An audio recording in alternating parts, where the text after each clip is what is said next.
the one to blame. My heart's to blame. So where do we all go from here? It's time to say goodbye. You're on your own. This is where I disappear. The one man back is what I hate the most. Anywhere, anywhere.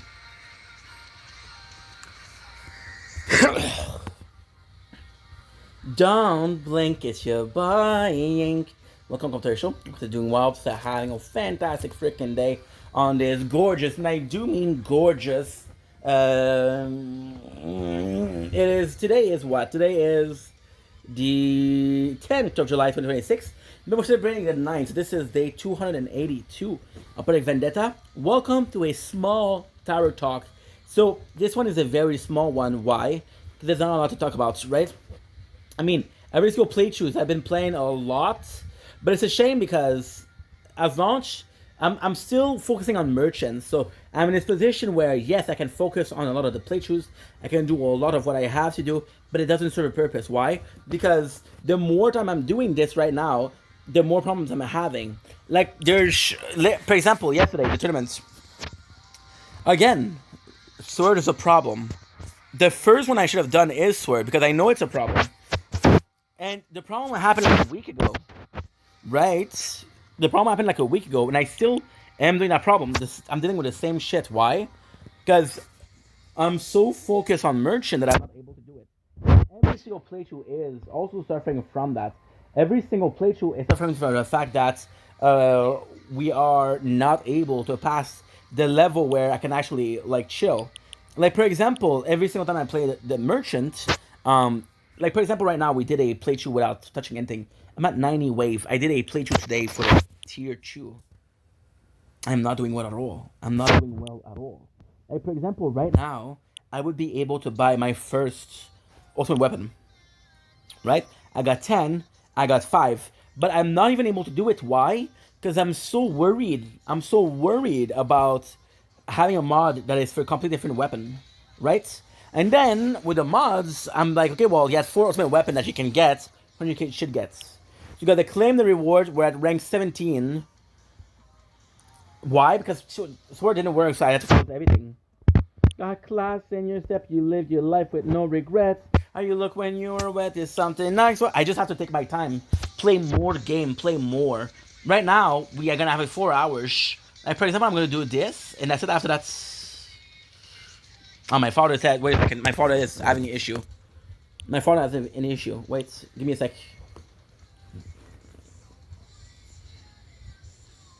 Get you good girl like that. It's not an emergency, I guess.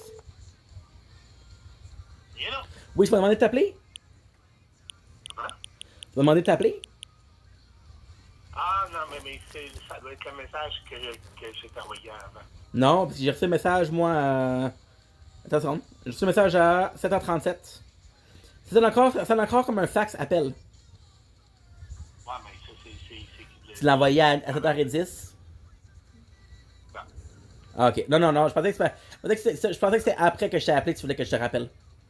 Non. Ok, y a pas de problème. C'est bon? C'est bon, Mais, parfait. regarde, informe-toi quel son que ça fait un fax. Mais qu'est-ce que je vais faire? Je t'écoute. Hein? Je t'écoute.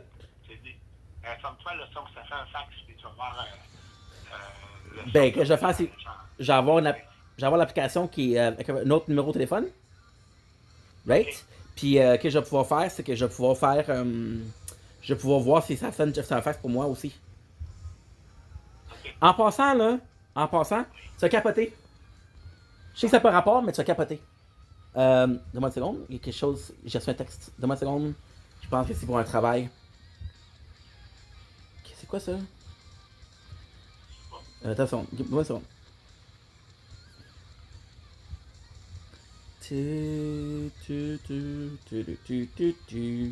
Ok. Non, non, c'est de la bullshit.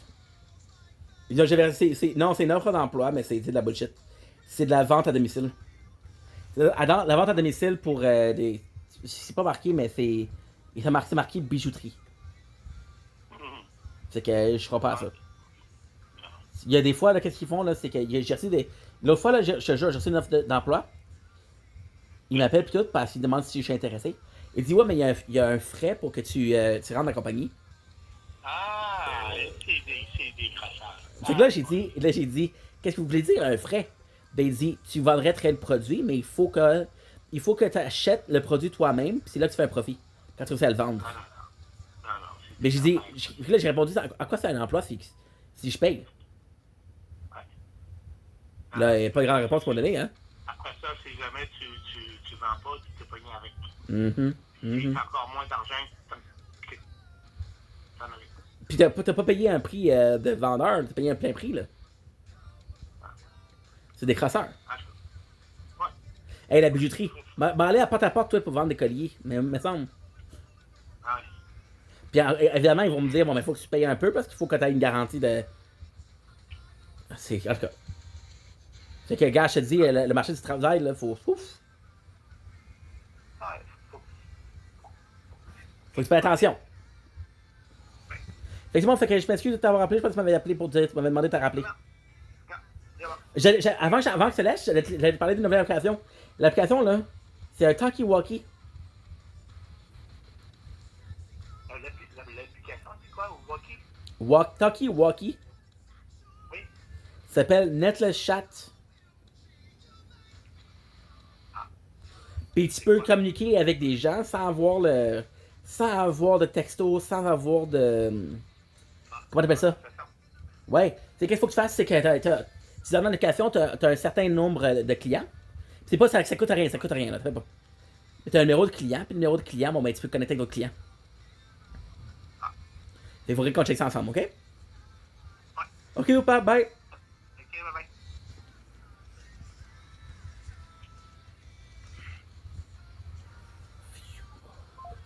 So yeah, so he told me to call him, but he told me to call him before I called him. So I called him this morning, and then my phone was full of the storage was full. I had to make some time, right? So like I'm saying, right now with it's complex because the merchant. I've been doing this for 5 days, and don't get me wrong, like I love the tower. By the way, I came up with another idea for another playthrough. The other playthrough was gonna be retro, so we'll be recording at 240p's. And the music in the background is going to be 8 bits music. I found a lot with the royalty free. So this is kind of cool. Kind of cool. Bit of a shame I wasn't able to do the tournament yesterday. But again, everybody but Sword got it. So what happened with Sword? Sword was it opened at 8:01. And I know I have to start with Sword, but I never think about it. I never think about it, which is why once again, and it happened not too long ago. So right now we're kind of struggling with the progress, but hey, it's gonna be sooner than later. So what we're gonna do now at the Tower Talk. The reason why we're doing one is because today is what? Today is Thursday. Let's do my event. Let's do everything. Let's check out the lab. Let's do everything.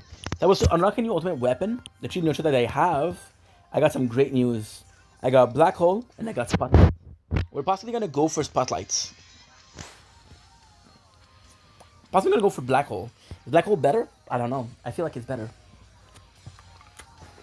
Why is that a good news? Because 2 out of the 4 are there. And one is Tower Front Missile.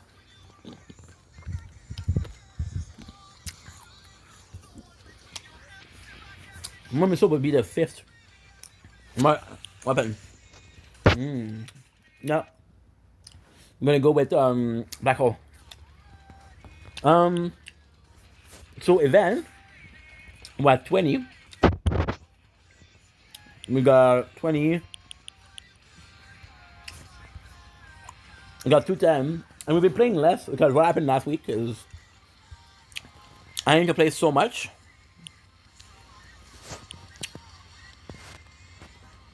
I had to play so much that I was tired of the tower.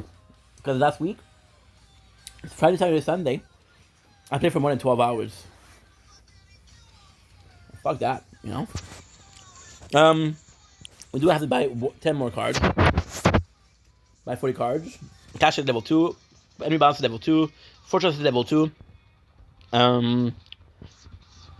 Expert defense is level 2. Good. Perfect. Good.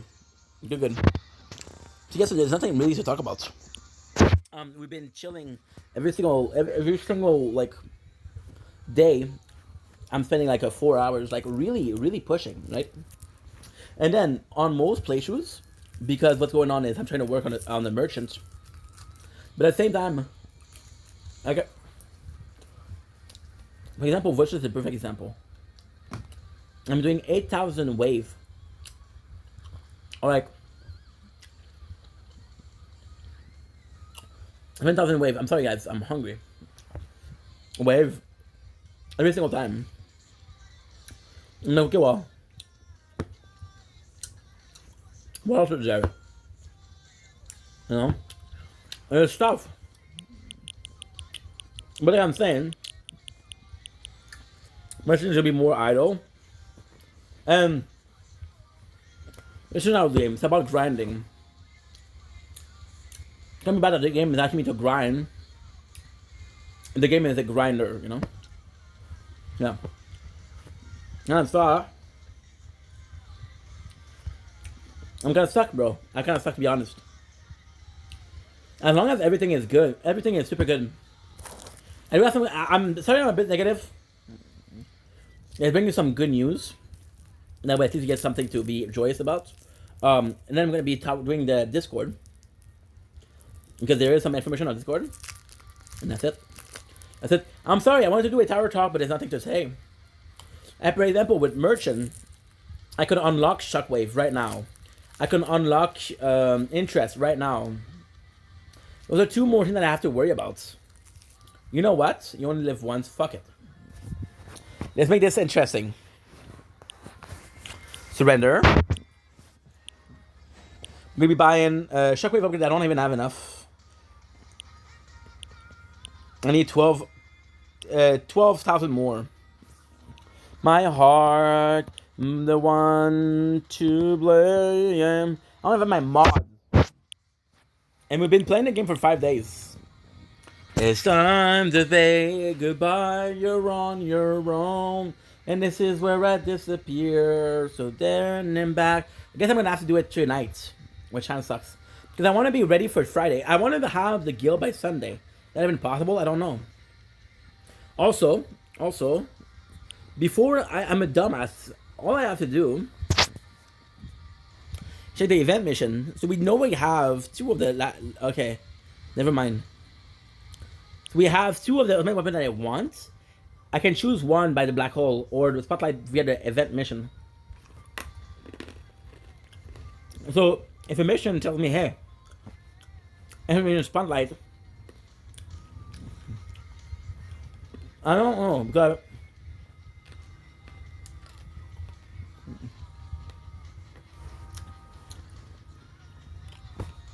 I'm sorry.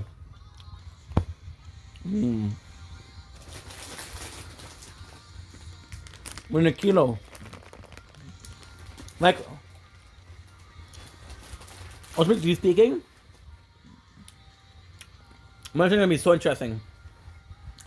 Merchant's gonna be so interesting. Y'all don't even know.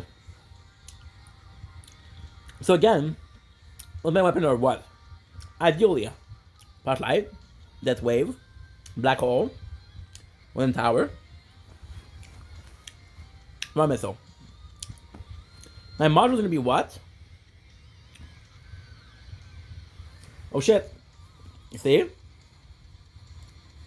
We lost 5 minutes. Golly. You say guys, we lost 5 minutes.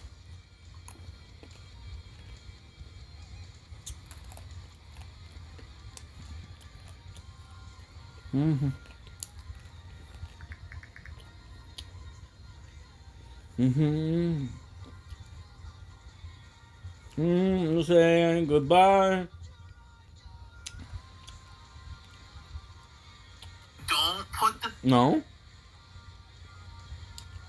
Yeah. No. I don't have storage.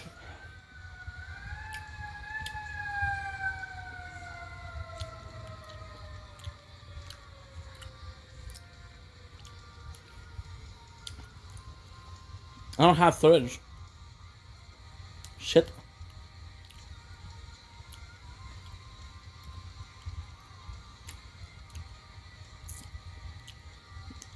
Okay.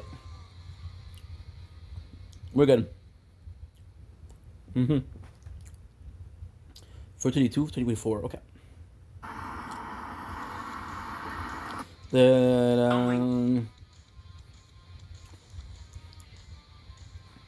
It's okay, Meng. It's okay. We lost 5 minutes of the content. It's not a big deal. So, the model I'm going to be using is this. God cannot save my soul. For me, I know. It's what? I actually don't know. Multiverse Nexus. Sync. Death Wave, Golden Tower, and Black Hole activation. Cooldown become the average of those plus 20 seconds. This is going to be the one with Merchant. It's going to be fantastic. And I never did it with another playthrough. Because the only playthrough that could do it is... It's Crown.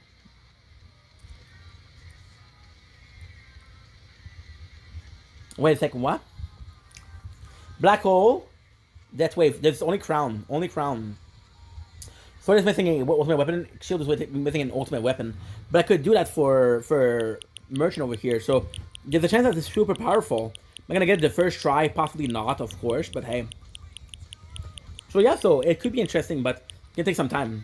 Now, there's nothing else to talk about. There's no tournament. I'm so sorry. Reason why? Super simple. Sword didn't work. And if one don't work, nobody works. That is the... That if you are above, I see... Dem be the rule. Dem be the rule, guys. Okay, that's not what I want. That is what I want. Okay. Developer announcement. Yesterday at 12, we had it, like I said, we had one. Hello, Tower Defender. We are back. A quick update from coming your way shortly. We're rolling out the update now and plan to be fully rolled out by tomorrow. You aren't seeing the game auto updates. I am looking at you. iOS, I'm looking at you. Recommend checking the game page in the store for the update as the most reliable way to check for restarting the device if it's being sassy. Love that. We plan on implementing a tournaments version lock for Friday tournaments and a game version lock on Sunday. This is dependent on iOS fully rolling out priors. This update addresses a few bug identified as well as some improvements on existing gameplay feature on the fix for Amplify, but okay. Improve that wave effect wave interaction with Gex compressor is equipped. What? Corrected boss roll shard reward for tier 10 to 13. Add tier 22 to 24 to the stats and player profile screen. Fix an issue where the game could soft lock, malfunction and module button were pressed simultaneously. Fix an issue where omnishift effects sometimes fail to trigger. Fix an issue where buy a card to unlock tier 2, okay. Due to Galaxy Compressor cooldown reduction, effect wave and damage wave failed to fire if existing Death Wave activation was in progress. This improvement makes Death Wave more consistent by always making the Death Wave fires to the intended number of the effect wave, ensuring no effect wave gets skipped. Good. I should. So nothing crazy, but hey, and yeah, that's it for us. That's it for us. Sadly, that's it for us. I wish I had more to say. I wish I had a lot more to say, but it's just complex right now. Like for example, like everything was more easy because everything. You want me to be honest? Everything was more easy because by the time that I was finished, so technically speaking, so everything was so much nicer. Why? Because we started the playthrough on the 15th, and then on the 24th, I had to go to a party. And that party was music, I had to film it, but it wasn't that interesting. So I played a tower. So I played for 6 hours of tower straight. And I got so much out of it. So I would have to do that. And the reality is I can do that every single day. The reality is if I work for 6 hours on a playthrough, I can't just be working on Merchant. I have to be working on Merchant, on everything, on Crown, on Shield, on... Wait, 1, 2, 3, 4, 5, 6, 7, 8, 9... 3, 6, 10. Okay. Sword, Crown, Resistance, Voiceless, VODs, Frenchie, speedster, everything, shield, merchant. It's tough. It's tough. It's tough. So I'm stuck overdoing things. For what reason? No reason. But hey, enough complaining. I'm not gonna be negative, so I'm gonna end it here. I love you guys, and let's get this shit on the road. Way too many time to kill. Shit hurts me. Summits. This will be the end of us. Phone, pick up the phone. Disrespect you, sir. Up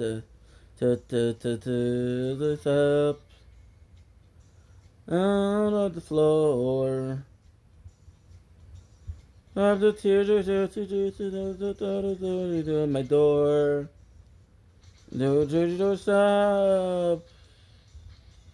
Not to fail. Of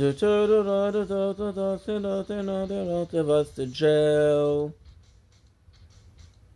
Each other to the tower. Another cover. Shooting reps to somebody else. Nobody can stand. This will be the end of us. There's too many time to heal. I have loved you so much it hurts me, dear.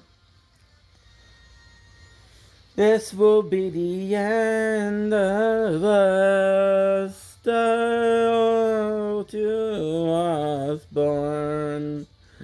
The to settle to date from my heart. Do shell.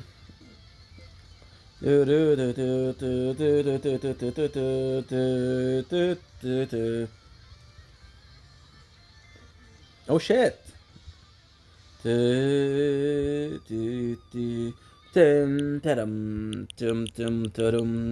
Phone. Answer your phone. Pick up your phone.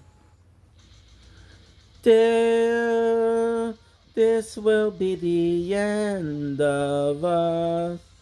Tried way too many times to heal. Oh, so much it hurts me, dear. This will be the end of us. 24 gigs. 24 gigs. Don't blink, it's your boy Yink. Welcome to the show. Everything Wops are having a wonderful freaking day on this gorgeous, and I do mean gorgeous. Oh, I gotta check my batteries. My battery level is okay? I don't know. On this gorgeous, and I do mean gorgeous, freaking 11th June 2026. We're gonna consider it like the 10th because, you know, we're doing some stuff, right? Today, we're doing a movie review. So I'm actually super happy about that. Take out the music because I want to be focused as possible because we have, my friend, a shit ton of movies to do. We have an unbelievable amount of movies to do, right? Unbelievable amount. So we got what? We got The Underworld, we got 50-50, we got Made, we have, what else? We have what else? I wish I remembered. Badland, Peter Badland, we have... Peter Badland. I feel like there's another one that I'm forgetting. This is why I don't work as a person. I don't work, mentally speaking, I don't work as a person. It doesn't work. Let's check it out. Let's check out if I can get it here. I can possibly get them here, and I think I'm using one account for everybody. And if I can, we're good. Wedding Singer! That was the one, too. So, you know what? Let's start with the Underworld series, because that's a big chunk of it. So, when I'm going to be done, I'm going to be able to say, hey, that was a big chunk. So, we watched the Underworld series not too long ago, which was yesterday, and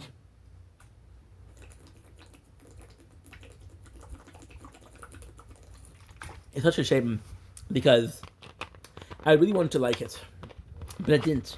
As a series itself, I don't think it's one of the greatest series ever, and it pained me. It pained me to say because I wanted to like it so badly, and I know this could be construed as me forcing myself to like the series, but there's a reason for that. Okay.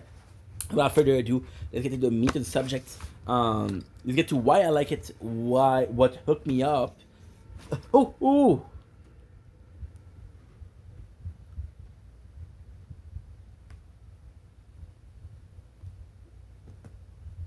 Oh. No. No. No. No. Give me a sec, guys. Something bad happened. I understand. I charged everything. Everybody that 100%. When the phone died, we lost 2 hours of content. 2 hours and 48 content. No, we lost possibly we lost how much? I don't know. Fuck. Give me a sec, guys. This is bad. It's not a big deal because shit happened. It's a big deal because I could have made sure that didn't happen. Fuck me, dude. Fuck me, dude. Fuck me, dude. Fuck. Okay, a little bit of AC. Because I deserve it. I did push the button at the last seconds. Closed. Just don't know if it calculated it. Please work.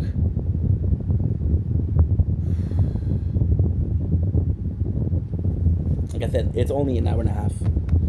That after I edit it, I don't like editing anymore. This will be the end of us. I have tried way too many times to heal. I have loved you so much it hurts me here.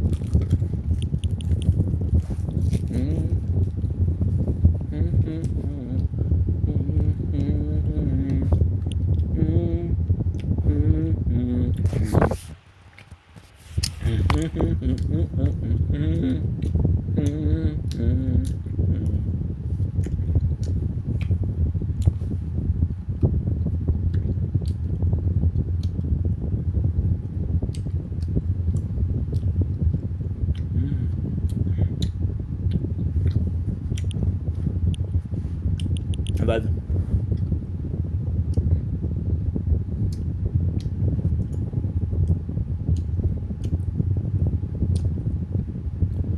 please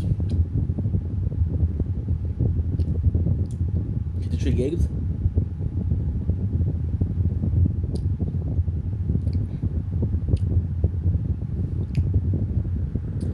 Guys, I have a surprise.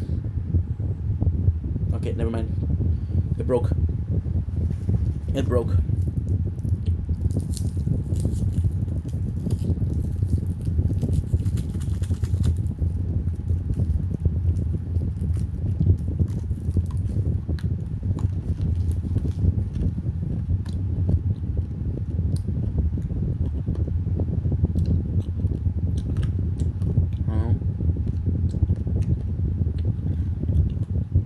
I don't know.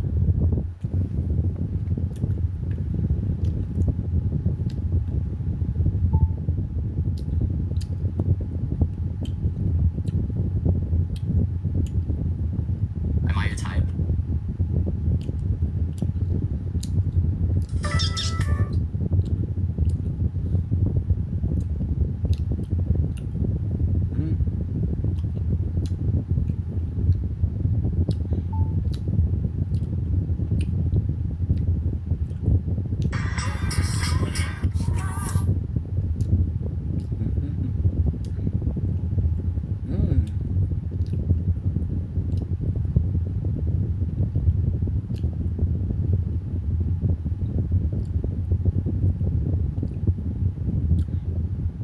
I think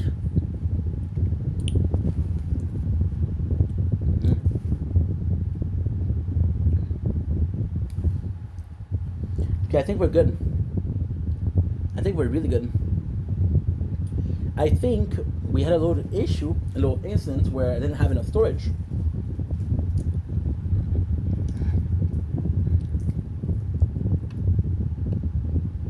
I don't know. I don't know, guys. Take a little bit of time, but hey, because this is a problem. What are original? I bought like a kilo. I think I was gonna be able to eat that shit in one day. It's a lot of caramel. It's a good quality caramel too, but it's a lot of caramel. It's more than one man can handle. Just like that. What am I hoping? I'm hoping by a miracle that I didn't lose more than an hour. So what am I talking about that? Because so I'm using an application. You see it says it's repairing. Oh. Guess what? I'm just able to tell you exactly how much.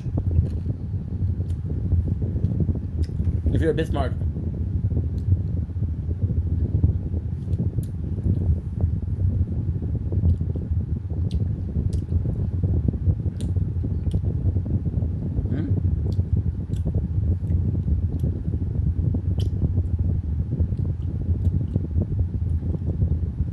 I should really lose it all. Fuck, dude. Yeah. 244.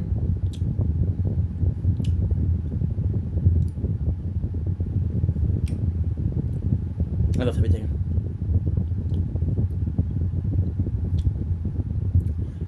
And it sucks because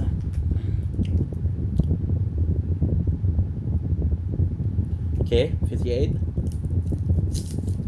Fuck. That's a minute 44, an hour 44.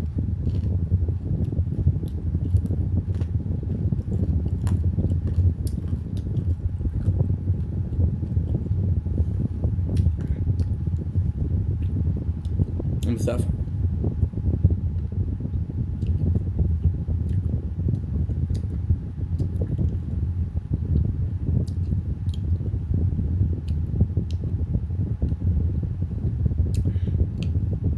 Zero. 30. That's an hour 45. And it's not a big deal, but it's just that I don't know how this happened. Look. This one's at 47. This one is at 67. This one at 64. 17, 43. 53, 41. How are you so low? Again, the mistake I did, I didn't check every single playthrough. Give me a sec, guys. I just need to chill.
Okay, we're back.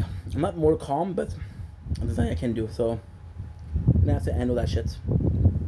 Right? So, with the Underworld series, I wanted to like it so bad. I was so motivated to like it. I was so motivated to like it because they either remind me of the Resident Evil movies, and although the Resident Evil movie I think are cringe, I think they're so bad they're good. I think they're so bad. So when Underworld happened, I was like, holy shit, dude! I'm kind of motivated for that, right? So I watched the first movie. So like I said, the story behind Underworld is so complex because I used to watch TV a lot, cable TV, and Underworld was a movie they kept on repeating. But the dumbasses were repeating the second movie, not the first one. So I was always aware of Underworld, but I was never aware of the story. So when I saw it on TV, I was like, you know what? This could be a good watch. I watched the first movie. I thought the first movie was great, right? Do you want me to talk about the story of the first one, the second one, the third one, the fourth, sixth? Okay, the first story is basically a old school, like a society of vampire who's trying to protect themselves. There's a story between the vampire and the Lycan. They find Lycan. They find out that there's a coven of Lycan. They're going after this guy. They end up killing this guy. This guy happens to be a descendant of the original vampire and original werewolf because they're brothers. They were brothers, and he gets bitten. So the main character, which is Celine, falls in love with him and we're trying to protect him because he is able to become one of the strongest. Turns out that the person who raised Celine as a vampire betrayed her, was the one that killed her family, and she gets vengeance, and the one that takes vengeance is the hybrid. In the first movie, it was phenomenal. Second movie sucked. Second movie is, well, you remember the two brothers, the vampire and the werewolf? Well, there's an hybrid who could be causing a case of danger for both species. They have to take care of him, so they have to they're the whole movie they're chasing against our main characters to kill them, right? And it's constantly like, oh, your brother's a werewolf, he can't be controlled, And then the vampire brother's like, no, I can control him. And at the end, doesn't matter if you can control him or not, they both die at the end. Number 3, Rise of Lycan. Rise of Lycan was possibly the best. So the story is introduced in the first one, the real story. Rise of Lycan is the prologue. It's what really happened. It is amazing. The fort sucked. The fort is after a long ass time. So now we're in a society where they're aware that there's vampire and werewolf. They're fighting back. Normal people are fighting back. So the government is trying to get an hybrid going, and it succeeded because Celine is pregnant with a son, with the daughter of Michael, right? The fifth one, I'm gonna be honest, I don't even know what it is, bro. Because I was zoning out. I was bored as. It wasn't great. So with the first movie being so good, I really hope the series was good. Think about it. You got a sexy vampire, right? Her story is amazing. The Covenant is being bad. It is not being its former glory. There's clearly werewolf activities. Like, don't worry, there's no more werewolves. Like, no, you're stupid. I saw some werewolf. And like, no. So what she does is she reawakened her father, which is the guy who has her back. But problem is, the father betrayed her. So he killed the family. So the reason why he killed the family was because he looks like her daughter. She looks like his daughter. Because she looked like his daughter, he wanted to have her as a daughter. So he killed the family to make sure that she was with him, right? And he blamed the Lycan to make sure that she would kill Lycan. So that's kind of cool. Michael ends up being chased because he has the blood of the first one. He gets bitten by one of the elder werewolves, like one that's super important, which is Lucian. When you understand who Lucian is, when you understand his story, he's actually a real good character. He's played by a very popular actor, and that's what I like. So that's kind of cool.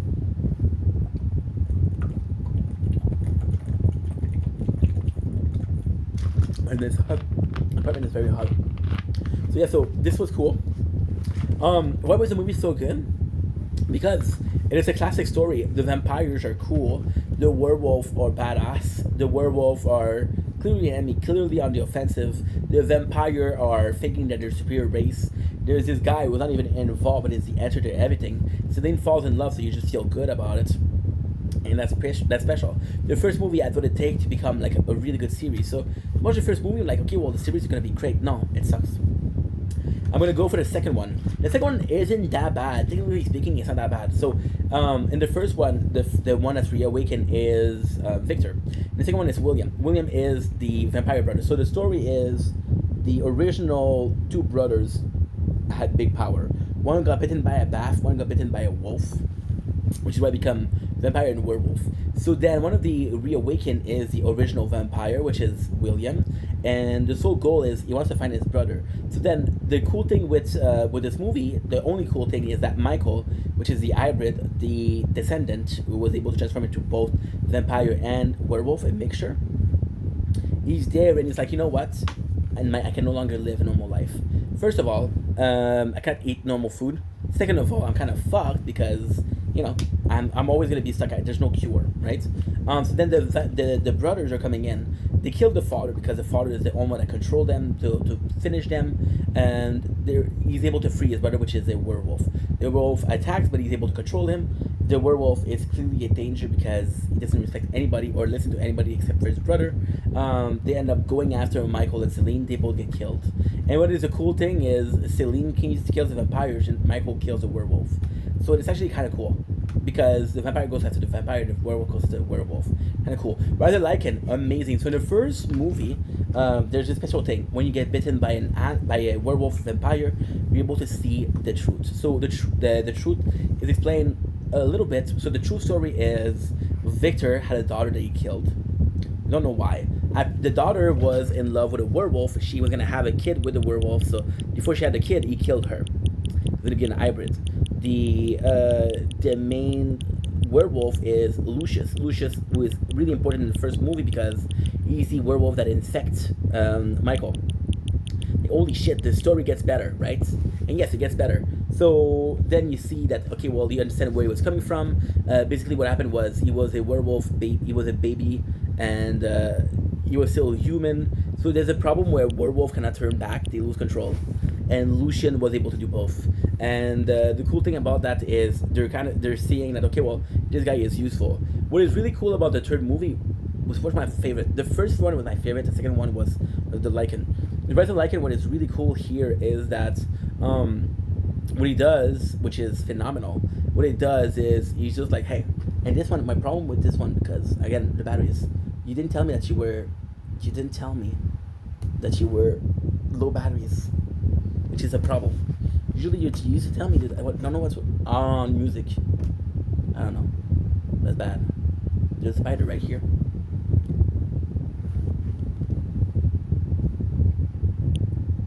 I don't know if I caught it or not. Well, I did caught it.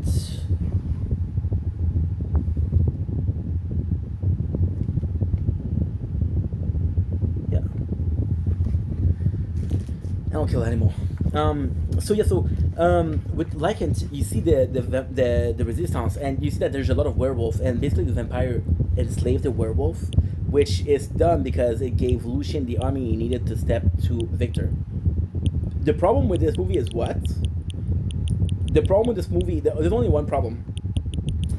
It's in the past, and in the first movie, both Victor and Lucian survive, so you know that no matter what happened, people won't die. So that's kind of cool. This love story, you really believe it. They have this link together.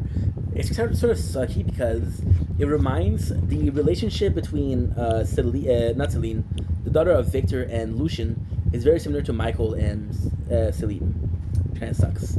The fourth movie, oh my god, awful. So basically, they go, like I said, they go into this newer society. Michael gets killed really early on in the movie.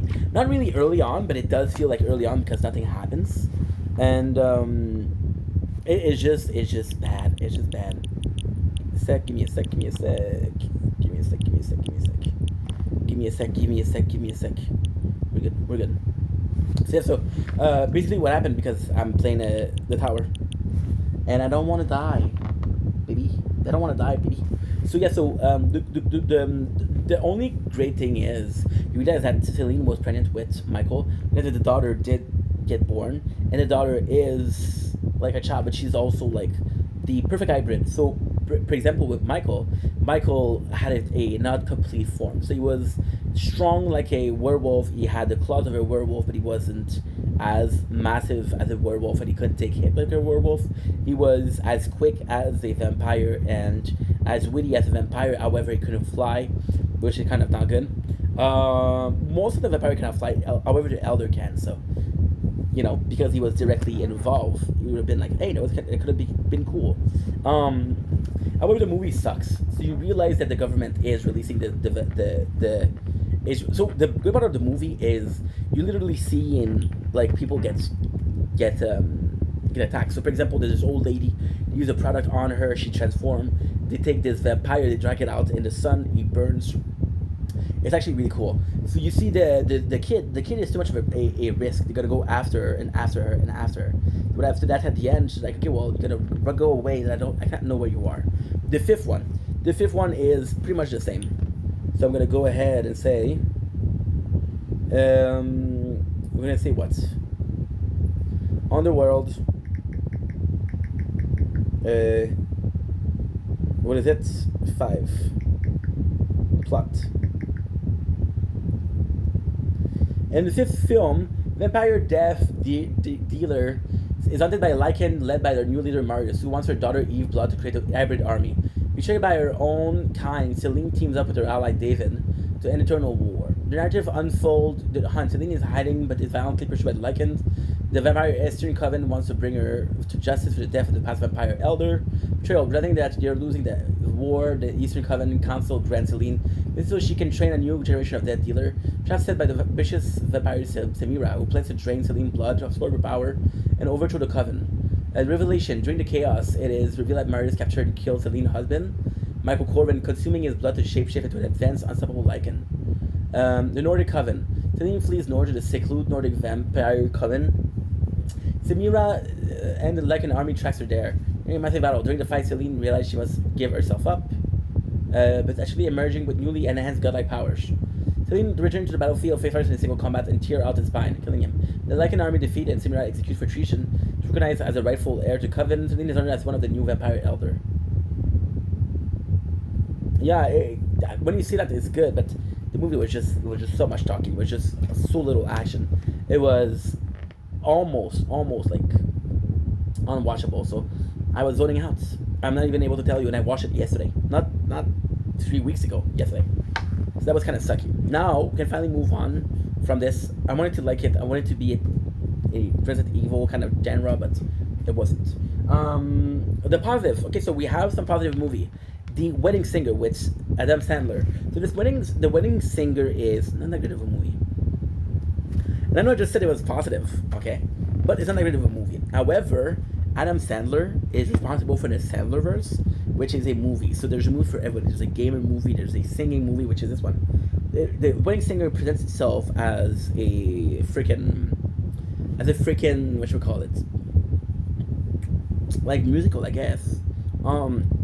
There's grown-ups, there is so much movie that you can see.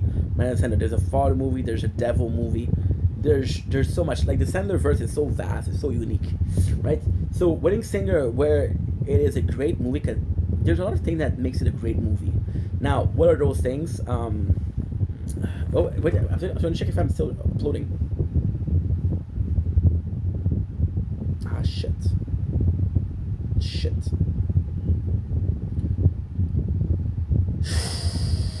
Won't you come?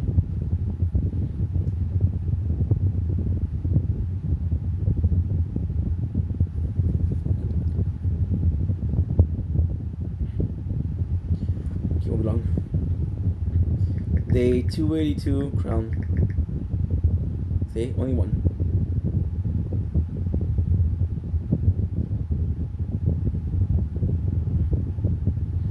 And this is not good. Good. So good though. Because I constantly need to upload because otherwise I won't have enough. So The Wedding Singer isn't that great of a movie, right? So it's basically a dude that realized that he spent his whole life putting people together, putting people in a relationship, and realized that there's no love for him. He doesn't find love. He feels like a freaking loser. And the saving grace from the movie is a couple of saving grace. Really speaking, the movie, compared to the other movie, it's not that funny. There's a couple of funny scenes, but if you know the Sandlerverse, it's always the same humor, which is not bad. Because if it makes you laugh, it'll make you laugh twice, or 3 times, or 4 times. What's my favorite Sandlerverse movie? I would go with Big Daddy. I would go with Big Daddy. I would go with Paul Blart, the first one. I would go with I thought Click was great. But Click wasn't funny. So I was looking for a comedy. I found a good movie. That sums it up. So with The Wedding Singer, let's come back to our sheep. 50 First Date is actually a good movie. It's a great movie. And again, it's Drew Barrymore and Adam Sandler.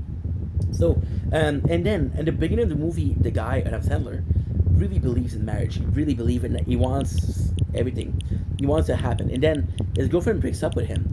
And he's like, okay, well, and she tells him, like, you don't want to marry me, you want to get married. And he realizes the truth. So the wedding singer started believing in love. He stopped believing in love. He started believing in singing for a newlywed couple. And that's a big struggle. The movie itself is actually quite sad. The musical actually pretty good because Adam Sandler kind of it's not the craziest shapes. That's gonna be good. I still have a great evening plan. Because after that we're gonna stop. This is my last video of the day. I'll be watching some movies, anime. I'll be playing the tower. I'll be having fun. It's gonna be Gucci. It's gonna be Gucci, bro. So with the wedding singer, there's like, I'm not seeming interesting, but that's because we've been filming for how long? 20 minutes, and I've been filming for 2 hours and 3 hours. Holy shit! So yeah, so please spare me that. Why aren't you interested? The movie itself is actually good. Adam Sandler knows that he's not the best singer, so he does a lot of He doesn't try to be the best singer. He knows that if he makes a couple of like funny song, it'll work for the movie. Pretends. There's this guy, however, in the movie called I think it's Michael, and he has a voice. That guy has a voice. The movie is super cool. Drew Barrymore and Adam Sandler are always working well together, so it's sort of a feel-good movie in the Sandlerverse. Feel good, why? Feel good because it's something that you saw, but it still works. Other movie is Maid. Okay, so Maid with Vince Vaughn. And I always forget the name of the other actor. Maid is an older movie. Whenever you see PDD in a movie, you know that's an older movie because nobody wanted to be associated with that guy in recent years. So the movie is actually pretty good. It's two guys that are always like working together, and it's kind of cool because like they're partner in crime and they're sort of like a sibling rivalry or sibling like relationship. They fight a lot, right? And they're doing jobs and they both have their reason. You think the main character is the guy with the curly hair. Give me a sec. You know what? I can find it here. Because here I want to play the tower. Today I want to be doing the tower today. I'm a bit tired, yes. Maid. Vince Vaughn. The other actor is whom?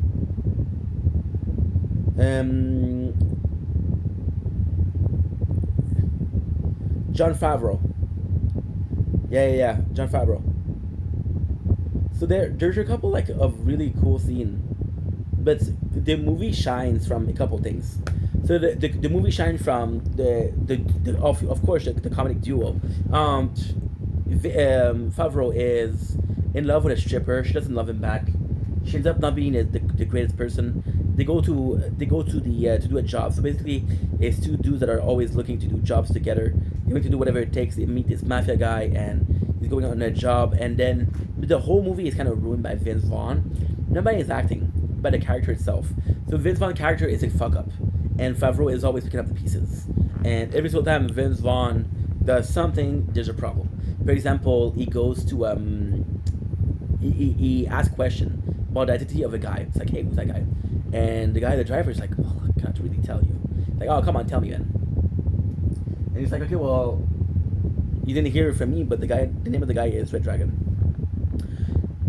And then Vince Vaughn's like, hey, where'd you get that name, Red Dragon? So he does really stupid mistake. He does really, really stupid mistake. And it's always up to Favreau to pick up the pieces. So once it's okay, twice it's okay, 3 times it's okay, 4 times it's okay. The whole movie is a bit too much. The movie is funny. The relationship between the two guys is funny. There's some cool moments. The movie is actually good. The suspense is actually good. It's not predictable. Another movie you saw, like, okay, well, I know what's gonna happen. This one you can't. So that's actually pretty positive. What else? I feel like this is it, dude. Honestly, it's not the greatest movie, but it's not the worst movie. was actually an enjoyable watch. And Fabro, like I saw him play the chef. As a father, he does a really good job. So you always like to see him as a father. And this one, he's a stepfather, but he's still a good father, right? Another movie that I watched was what? Badland, Predator Badland. So 2 weeks ago, I started watching that Predator movie. And I wanted to watch Badland because Badland is actually really good. So Badland, there's some great thing about Badland. There's some bad thing about Badlands. Badland is the best Predator movie ever. So basically, you learn the culture. Predator. So the story is of a guy who is actually very weak. He's a predator. He's a race. I don't remember the race, but he's actually really weak. And because he's really weak, everybody kind of steps on him. So he says, "You know what? I'm going to prove myself to be part of the tribe. To prove myself, I'm going to go to the worst planet, and I'm going to kill the biggest beast there." So he goes to the planet, and then he goes and right away the planet attacks him. He loses most of his weapon. He loses a lot of shit, and he's not doing good at all, right? So then what happened is he meets this android that's cut into this synthetic human that is cut into, and she tells him that, "Hey, I know this planet. I'm gonna help you out." So he's like, "Okay, well, come in, but this is my hunt." She's like, "Yeah, no problem. I respect that this is your hunt, but I'm gonna help you if you help me. The only thing that you need to do is get me out of here and get me to safety." So he's like, "Okay, no problem." He meets another guy, a small creature, and that creature is really strong. And that creature likes him because he shares food. He's actually like a bigger brother. And you realize that the creature is like a runt. So the Predator movie shined because this guy is the weakest. And because he's the weakest, he attracts other weak one. But then the movie itself, why it shined is because it was a great movie. It was fantastic. The action, the CGI was really, really good. So then you realize that, okay, well, because he's weaker, right, he attracts a weaker being. And one of my favorite recent years movie or plot line is Venom and Brock Sony Venom. The only reason why he likes Eddie Brock is because Eddie Brock is a loser, and he's like, I'm on my planet, I'm also a loser. So we get along together because we're both losers.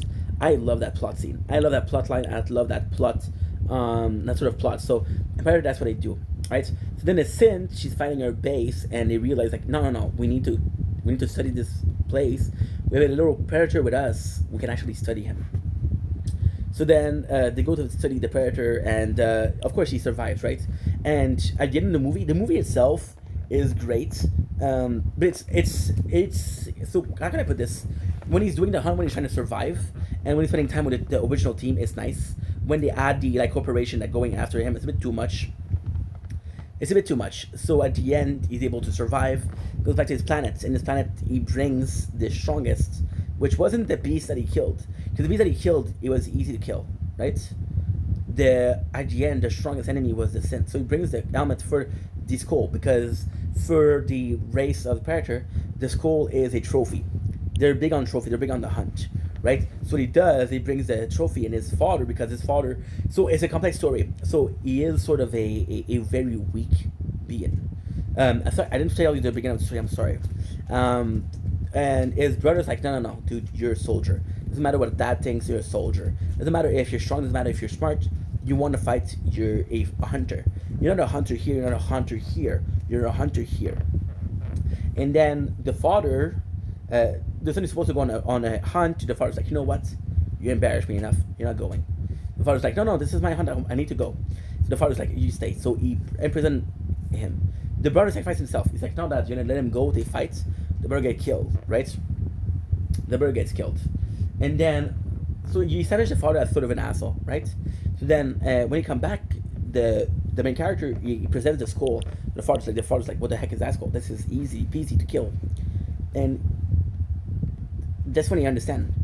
I need to be part of that tribe. I'm part of this tribe, and I'm part of whoever I want. So he betrayed the whole race. He killed his own father, and becomes a badass. And it's a good movie. It's a great movie. The problem, I said there was negative. There's only a negative.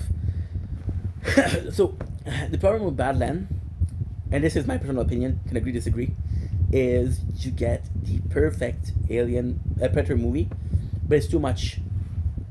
Predator movie before, it was the humans against Predator. They were hunters and they were the bad guys and you had to survive them. It was interesting to see them as a bad guy. You don't want to see as a good guy, right? So this one, you learn so much about their lore, but you're like, I don't want to like you, I want to hate you, I want you to be afraid of you. And you don't do that. You find it endearing. You want him to succeed. The character of, I don't remember the name because it's been a while, it's been 2 days. The character is like, she wanted to succeed. You're like, dude, this guy is endearing. I want him, no matter what happened, I want him to survive, right? So the movie itself was good, but there's a couple of lacking here. Another movie, what other movie did I watched? I already forgot. I'm gonna die here. I'ma die right here. Oof. Oof. Come on. I'm gonna heal like that. I don't have a choice. Because I would be playing the tower, and this is the part where I need to focus a lot. And I cannot focus. I'm doing so much at the same time. Come on, survive. 5, 4, 3, 2, 1. Oh, dude, we're surviving. I don't know how we're doing it, but we're surviving. Okay, good. 2, 2, 2, 2, 2, 2, on and on, all alone. Oh, that. No matter how much I try, it doesn't matter. You died. Is that good? It's okay. It's not good. It's not bad. Coin per wave, coin per wave, coin per kill, coin per kill. What is that? The movie that I saw? I don't even remember. Let me check on the application because I use the application a lot. Did I watch a movie on YouTube? I don't think so. This is the problem, dude. I don't even remember what I watched. And it's not the first time. It's not the last time. Also, I'm gonna unplug you because I think you're good. You're not good. I'm gonna unplug you. You're at how much percent batteries? You're at 2%. Forget about it. Don't you know? Won't you go? Sorry about the beginning of the video. I was very angry. It was my fault for not checking. My bad. And the weather is very hot, so it doesn't help. I think that's it for the movies. Monster Hunter, we already talked about it. Wedding Singer, we did talk about it. Underworld, The Maid, yeah. That's it for the movie, I guess. Worst thing is, if I forget one, I'm gonna be able to tell you tomorrow. Because now I'm hot, I'm sweating.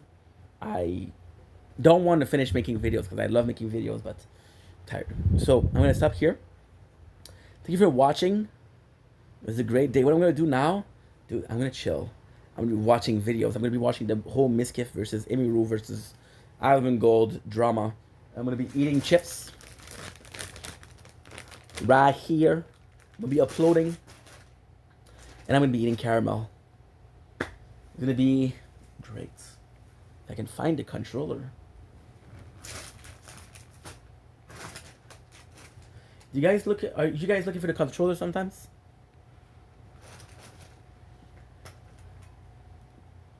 Anyway, love you guys. Take it easy. You see, I'm exhausted, and I'm pretty angry about that. But hey, okay.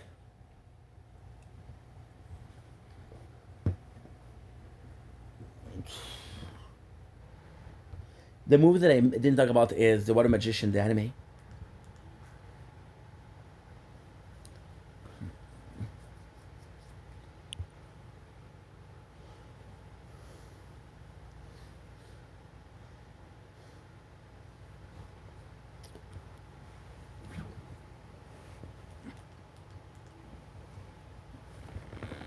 Okay.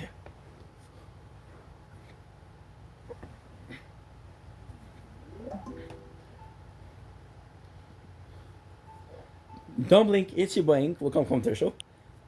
Okay, they're doing well, so having a fantastic day.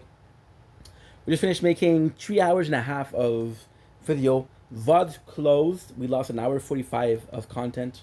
It's not a big deal. It still sucks. Right now, what we're gonna do is gonna be watching anime.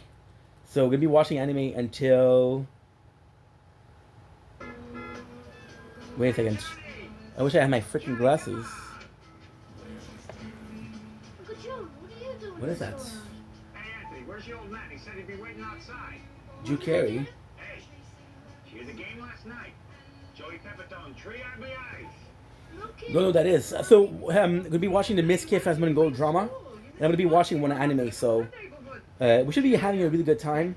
Right now it's 8 o'clock a.m. 8:44. I'll be going to sleep at 2. So right now uploading, doing what I want, what I need, and sleeping at 2 to wake up at 8:30. So yeah.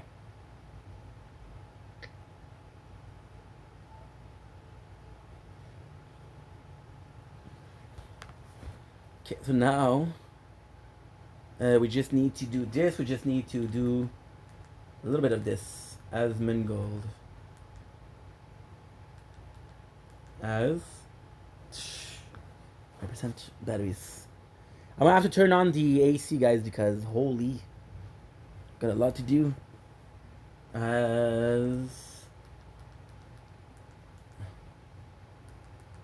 Asmongold.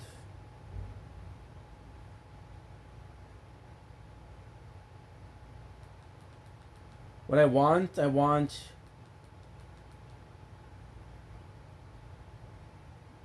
Miskiff leaks. We'll go with Miskiff first. I don't like Miskiff, but fuck it.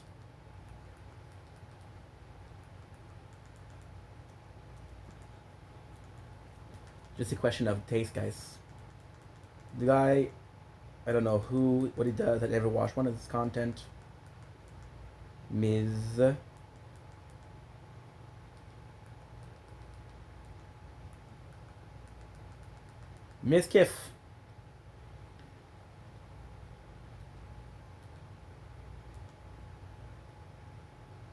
Okay, I have the court filings with me. Today, I'd like to go over them. I'm Matthew Renato, the streamer known online as Miskit. In the court filings, my name is also spelled Mizrudina. This is about Emily Shunk, the streamer online known as Ember, who I was in a relationship with for about 3 years.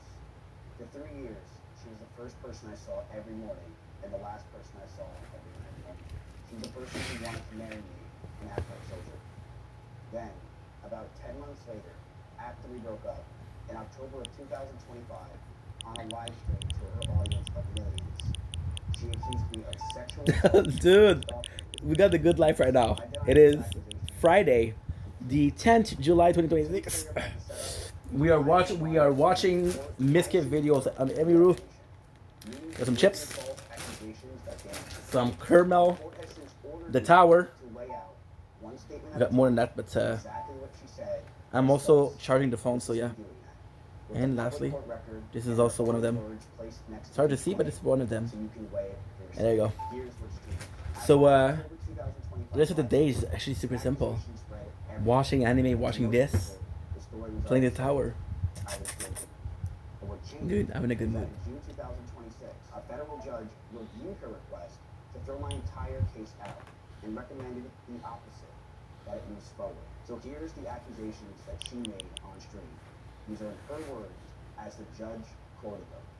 On October 2025, near the start of her live stream, by the magistrate judge on the account of the transcript, she said she was, and quote, finally going to be opening up about the psychological and domestic abuse, stalking and harassment, sexual assault, and threats of blackmail that Miskiff has done towards me, and some of these issues which are still ongoing. Under Texas law, as a magistrate judge in my case wrote, accusing someone of a crime or of engaging in serious sexual misconduct is defamation per se. In plain terms, defamation per se means that falsely accusing someone of a crime is treated by the law as damaging on its face.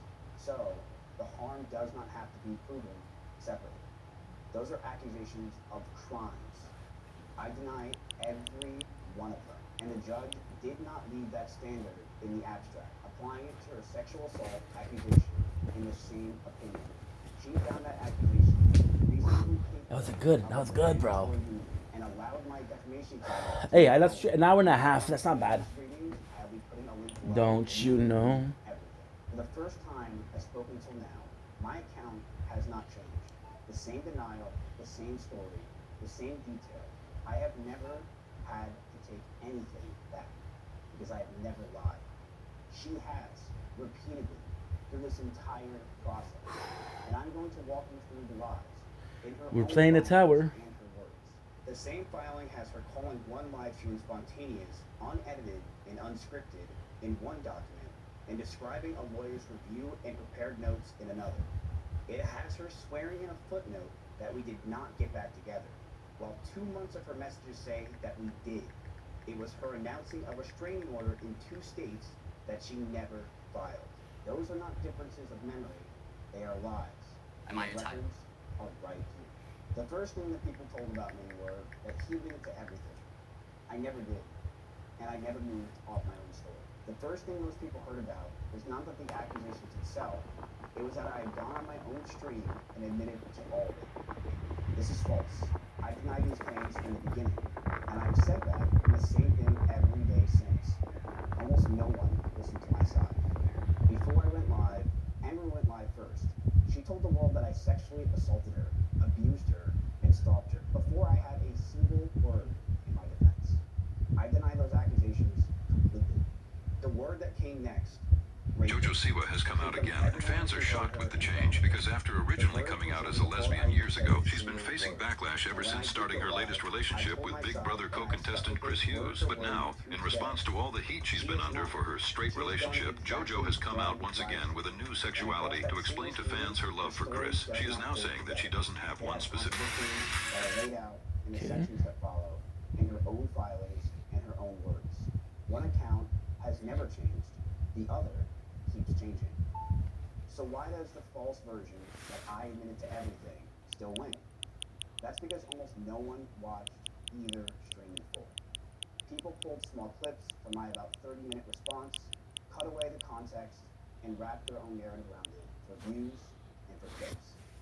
And the reach was never close for her. So in And we're gonna play games. We're gonna play video games. Woo hee hee. describing a lawyer's review and prepared notes. In her motion to dismiss, her attorney describes the stream this way in regards to the sexual assault. The live stream was spontaneous, unedited, and unscripted, speaking openly and vulnerably in the moment. In her declaration, she states the filed transcript of the live stream is accurate, a true and correct copy. And she says at 18 minutes and 5 seconds into that stream, I have been in contact with my lawyer. I had them review everything that I'm planning to say today. And across that same broadcast, she keeps refuting to how prepared she was. It was not just on a whim, she says. I took a lot of notes. I just ended up reading off my own notes. So my attorney puts it in court directly. Shunk should not be heard now to argue that her defamatory comments were some off-the-cuff, spontaneous, emotional response, when she specifically stated that not only were her comments thoroughly planned out and scripted, that they were in fact reviewed by counsel in advance to the live stream. So her brief on the stream was spontaneous and unscripted. Her own filed transcript has her saying a lawyer reviewed and it read from notes. Both are her words. In the same case, they describe the same 90 minutes 2 different ways. The sexual assault allegations, she called it sexual assault. Here's what she said happened and what I did. She told her audience, and later the court, that what happened between us on one night was sexual assault, a crime. She named it on the live stream, where she made her own other accusations. Then, she went over what she says happens that night. These are her own words. As quoted Dude, it's really good. He started kissing my face, and then suddenly he tried to climb on top of me and aggressively shove his hands down my pants. And I screamed. And when I screamed, he jumped off of me like a cat. Here's what I have to say about that. Plainly, I did what any man should do to say. She made it clear that she didn't want it, and I stopped. I respected her not consenting. I did the right thing in that situation. In that situation, everyone, now. Own account, because on the thing that matters the most, it agrees with me. The moment she reacted, I stopped. When I screamed, he jumped off of me, like a cat. As her words, not mine. I did not push past her. I did not ignore her. The instant I understood that she was not okay, I stopped. I did not sexually Don't assault her. you know? I deny it completely. Here's word for word from the transcript filed. in this case is I'm what missing I one. I'm exactly missing said on one that stream. white. This was never a confession, and it was I denied. found you. And I wrote, I knew the relationship wasn't healthy at this point. I knew we had to end it soon. Annie posted a very provocative picture, one that she knew I would hate, and she posted it to make me upset. She admitted she made me upset with it, and we got into a heated argument after I broke up with her. We broke up for about a month. Then we got back together because we thought we could make it work. We went to get food at BJ's, a common place where we would get food. And then we went back to her house. We cuddled for about 30 minutes and we started to kiss. She said that she was okay with it on her stream, and I started to advance to the next stage because I thought that's what she wanted. She yelped, and I immediately sprung up and was scared if I did anything wrong or did wrong in general. I got scared and left the house. So why does this false version that I admitted to everything still win? I would also like to make it very clear that up until that moment, Emma and I had been dating for over 3 years. We did break up for about a couple weeks, but we immediately got back together. And through the past, How was that immediate? If it's a couple weeks. we were constantly breaking up with each other, and then we would repeatedly have sex and get back together. So this is just one of those moments. To date, there is no evidence of a police report or any other legal action over the incident she alleges happened around October 2024, despite her public statements in My October apologies. 2025, where she said to her audience that she Boom. was seeking a restraining order. I am already in the process of filing a restraining order on him in both Texas and California. 20 months have now passed since the alleged incident without a single criminal complaint, restraining order, or investigation appearing in any record in California or Texas. The only active case arising from any of this is my defamation lawsuit that I brought against her. The total absence of any official action over a year and a half stands in stark contrast to the severity of what she accused me of. When she finally did raise it, a full year after the date, she points to, it was not to the police. It was an audience of millions on a live stream. This is the reason she gave for going live. I felt like it was a necessary stream because I have heard that he has done things to other people that align with some of my own experiences. So I felt like it would be wrong for me to keep holding on to all this information. And here is what does not fit an assault. We kept dating for months afterward. Her own messages laid out in the next 2 sections show her coming over, cooking me dinner, asking to sleep together, calling me babe, messaging me, Merry Christmas, babe. When it ended in January 2025, I was the one who walked away, and she is the one who did not want to split up. Her lawyers swore in a footnote that we did not get back together after the assault. Her own messages in the section below say otherwise. That is a lie, and in the record proves it. In court, she changed what the accusations even were. In public, Emery called the accusations sexual assault, the crime. But once I sued her, her lawyers argued that her own words were never factually a claim at all, only her protected emotional truth. She said, and I quote, her story is admirable, and in telling it, she is stating her emotional truth, not some statement of decisive fact. My attorneys answered that with one line.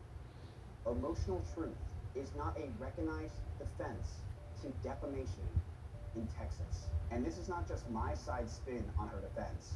The magistrate judge restated 41. Shuck's own motion in her own words. That's the one I need to do. Described it in exactly those terms. She also argues that her statement, considered in its entirety, was an opinion or her protected emotional truth. The judge did not buy on the part that matters the most. Vague feelings about a relationship can be protected opinion. But falsely accusing someone of sexual assault, the judge held, is different because those words can only mean one thing, that I committed a crime. She found exactly that about Shunk's accusation. Considering the gist of Shunk's statement, which included allegations of sexual assault, the court finds that it was reasonably capable of a defamatory meaning. He plausibly pleads a claim for defamation against Shunk based on her allegedly untrue statement that includes allegations of sexual assault. So here's where it stands. She told millions of people I sexually assaulted her. She has never produced a police report. We dated for months after that, the night that she points to. And when I took her to court, her own lawyers argued those words were not a factual accusation, but her feelings, her emotional truth. The federal magistrate judge recommended that my defamation claim goes forward on exactly that statement, and in her exact words, found it reasonably capable of a defamatory meaning. Her filings say we never got back together. The messages from those months say otherwise. In her brief reply, her lawyer stated in a footnote, for clarity, Shumkin and Zarino did not get back together after the assault. Sadly, this is a common tactic by abusers to try to justify their behavior towards victims. But on her own live stream, she described that same breakup as nothing more than a short period. A short period is a brief break, and then we got back together. So let me be exact about the timeline, because this is where people have gotten confused. According to Enru and her lawyers, we broke up in October 2024, and they told the court that we never got back together. Every message below is after that. On November 18th, I told Enru that she could come over, and she said, is it okay if my alarms go off at 10, LOL? I said, sure. On December 16th, I asked if she wants to come over. She tries to call my phone. On December 18th, she makes me salmon for dinner. When I tell her my uncle died, she asks if I want to come over, and she does. On December 21st, she asks to come shower at my place. Can I still come over tonight? Because she wanted to sleep with me. You know how you said my shower was cold? Obviously, I was at her place. My hot water completely is out now. I want to shower at your place. I'll just get up early again. I said yes. On December 25th, Christmas, she said hi, and then Merry Christmas, babe. This does sound like a couple that is broken up. On December 30th, 2024, we sleep together. Me, okay, I'm going to bed. Emru said, okay. I then said, I'm just getting ready. Emru said, do you want to sleep together? I then said, yeah. Keep in mind that a lot of the calls that we would have with each other are not shown because we called each other every single day as we slept with each other every single night. January the 15th to 18th, I call her babe in a text. Her filing said that we did not get back together after the October 2024 breakup as she describes. These are her own messages from November, December, and January. All after that date, the filing and messages describe two different relationships. On this point, she also says that she ended the relationship. But here's what actually happened the morning I walked out. We were together on and on for 3 years. Our relationship, we kept hitting from almost everyone around us. But near the end, we broke up, we got back together, more times I moved out. I wanted space, and she wanted to move closer. I told her I wanted her to move out, and that I wanted space, and it was a line that never healed. The week of our official breakup in January, we had agreed to finally sit down and each say what we wanted for the future. We slept at her house. On the morning of January 23rd, 2025, she handed me a note. In it, she wrote that she wanted to marry me, that she wanted to build a life and move into an apartment right next to me because she knew how much I needed my space. And I looked at it. I looked at her, and I handed it back to her.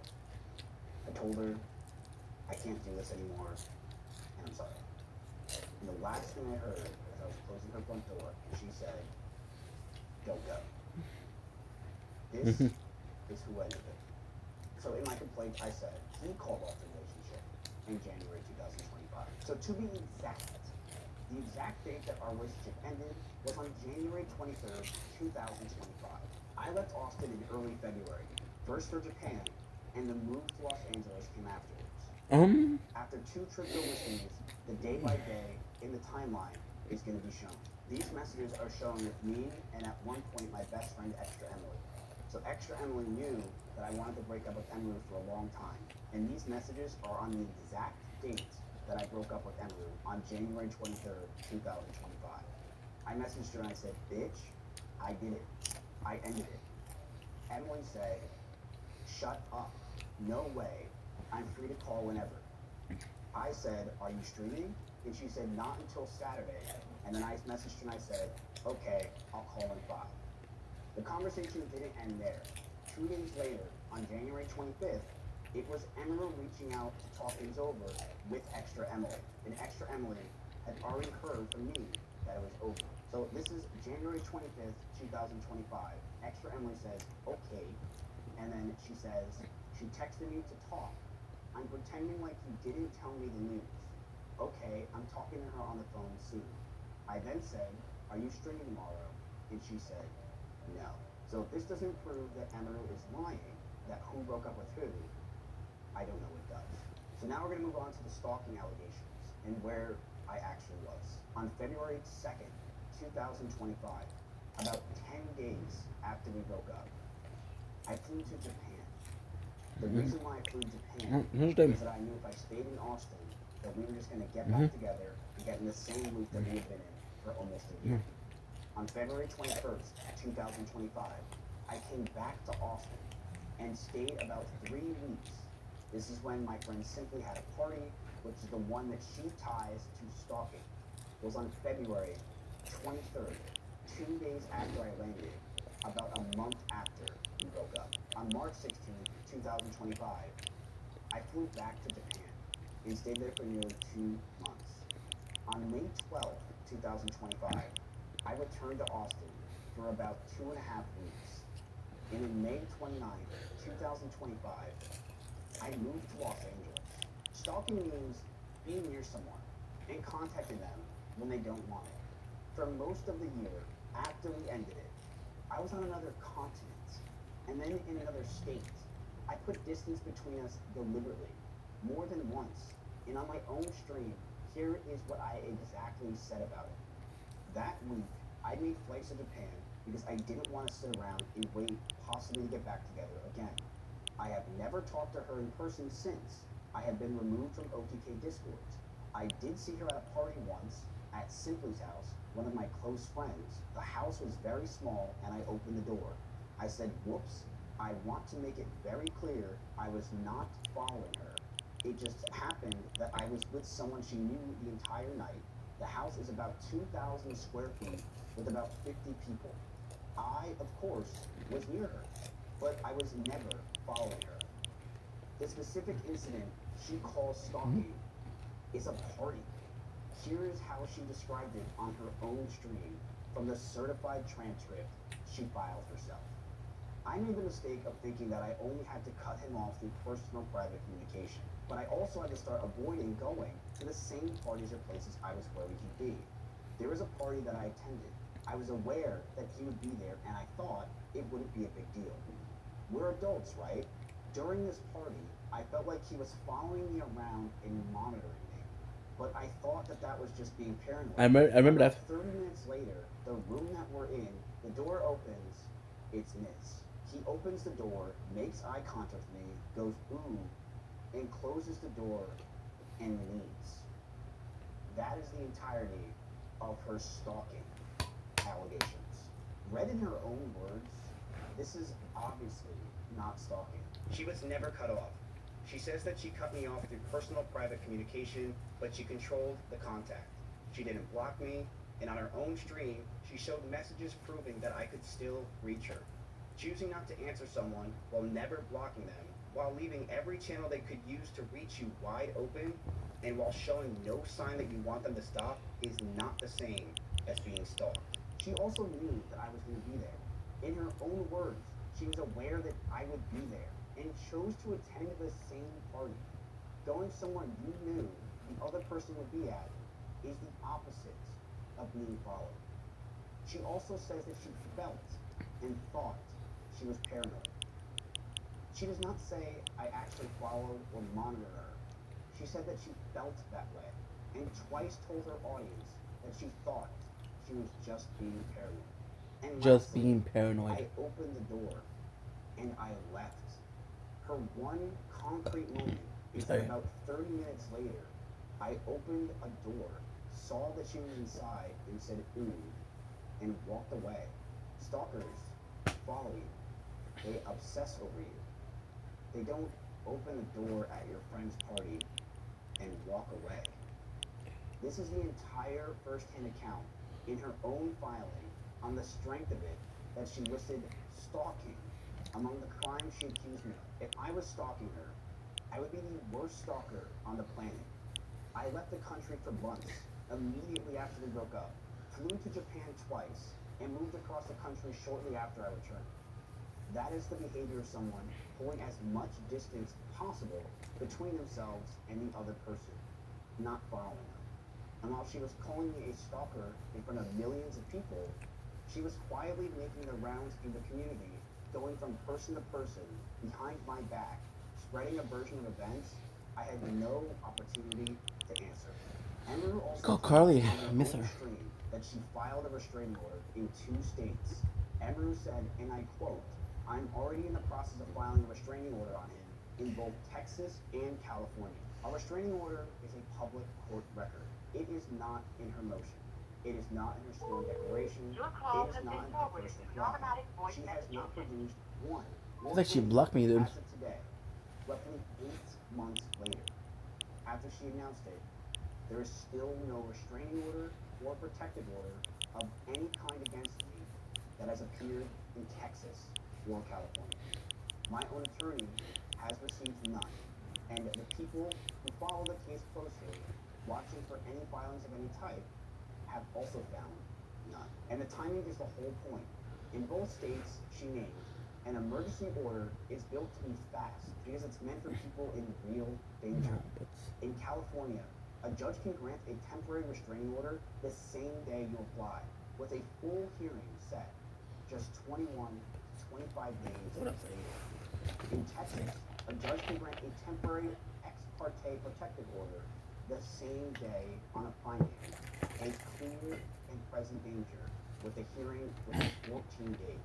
Someone who genuinely needs protection can have a temporary order in hours, not months. She said that she was already in the process in October 2025. 8 months later, there is nothing. She also told her audience that my lawsuit was a bluff, that I couldn't win. In nearly the same breath, she predicted that I would sue her and waved it off in advance as meaningless.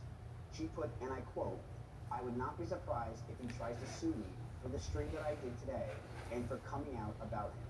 Not because he thinks that he would win, but for PR reasons. Like a slap lawsuit." Interesting. So on camera, she was sure of 2 things. A restraining order was already on the way, and then my case was baseless. It was a PR stunt that I couldn't win. Neither of those things have held up. There's been no restraining order or protective order that has ever appeared in Texas or California. And the judge, who reviewed her motion to throw my case out, recommended the opposite, that it moves forward. She told her audience I could not win. The court let me proceed. So here's the part that she leaves out about the party. Simply, whose how party about it this? is one of my closest friends. We lived together for years. And at the time, we were going through our both breakups and dealing with our own problems. When I got back from Japan, he is the one who invited me. I was not there to find her. While Simply was giving me a tour of his house, I opened the door. I saw 4 OTK members sitting there in the corner and closed it. That is the whole opening the door moment that she describes That's talking. as me stalking her. I want that to sink in, that is what she described as stalking. The moment she describes a tour of my best friend's house is me Well, I don't know stalking who's my telling own the truth and text who's not telling the message truth at this in real point. time. I messaged the I don't like extra him, but I asking don't why know everyone her, was so upstairs, I'm like, what okay. the group in the corner was about, and what was going on. I thought that they were making another version of OTK, and I got worried.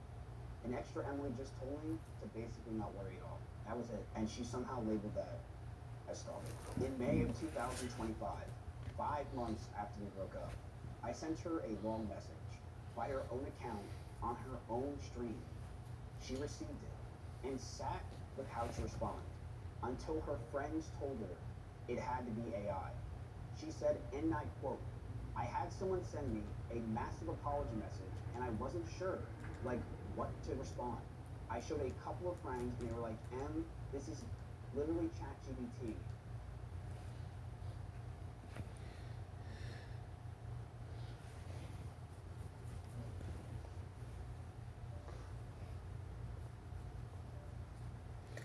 Okay, this is over.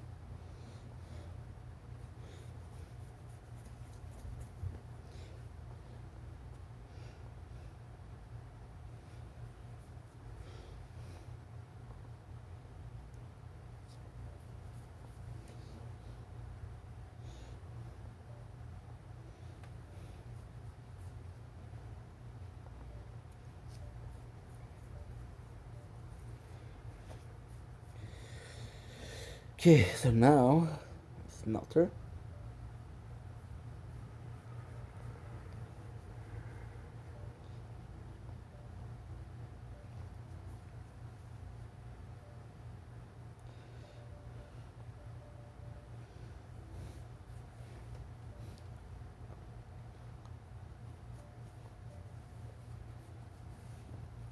Mine rates. Ah, feels good. Ah.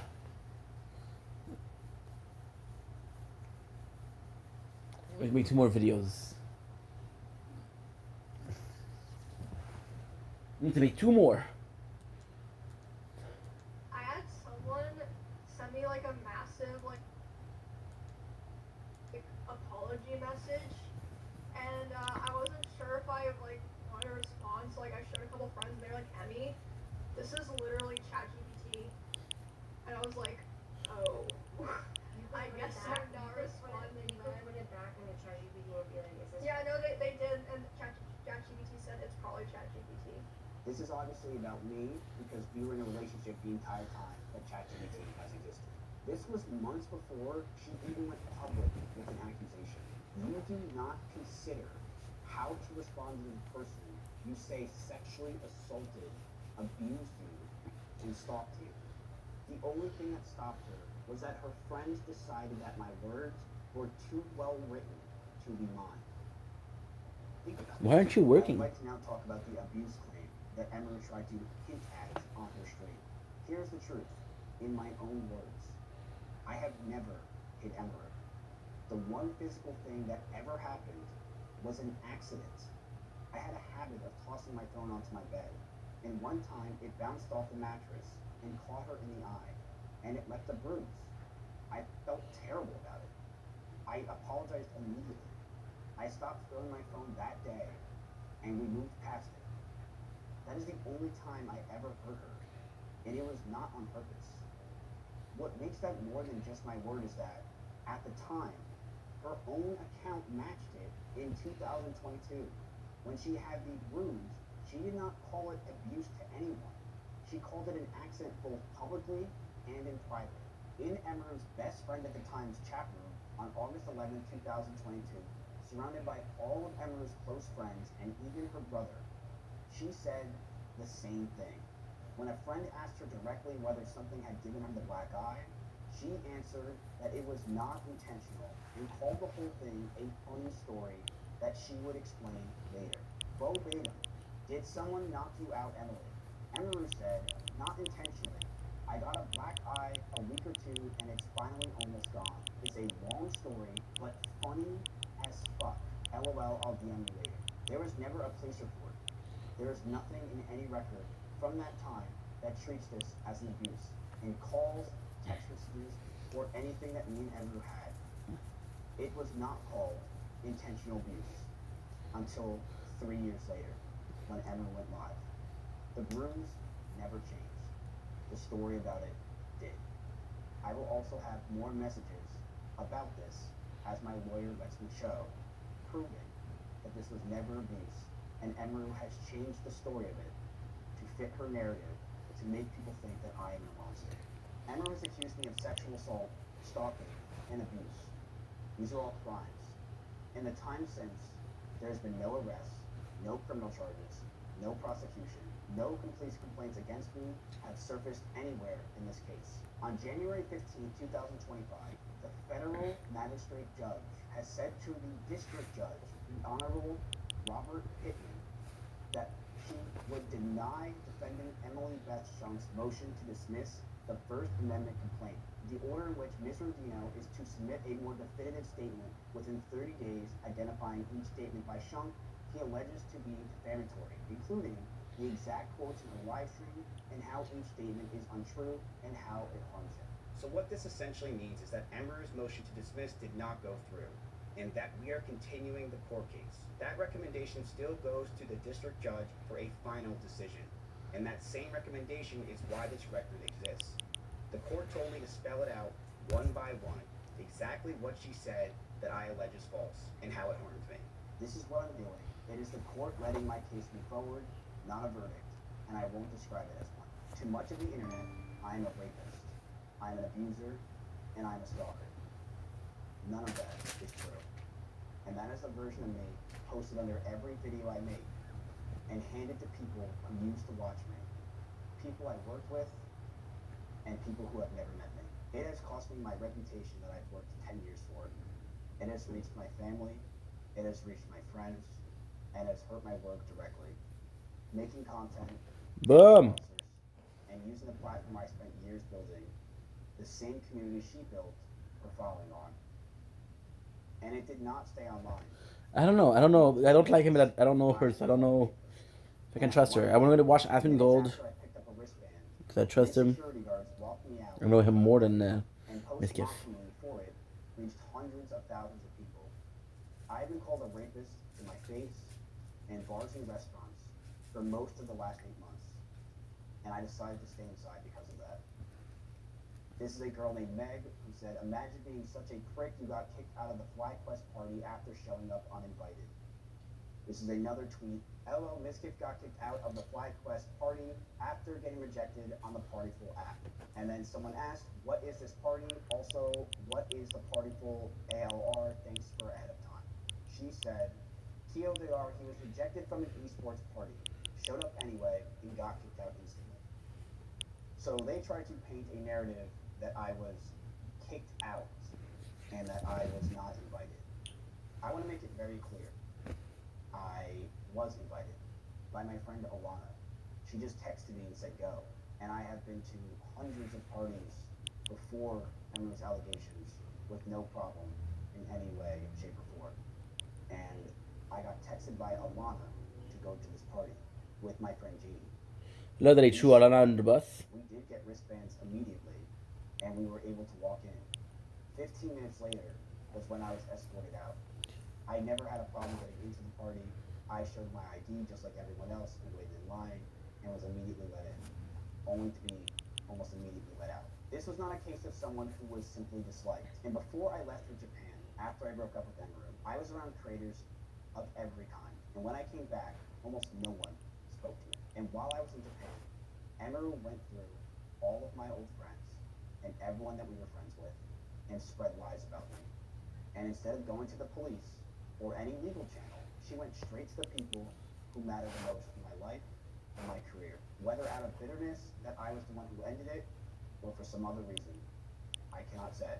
What I can say is that friends stepped back, not for anything I did, but for what she told them while I wasn't in the room. And the harm was done before I even said a single word.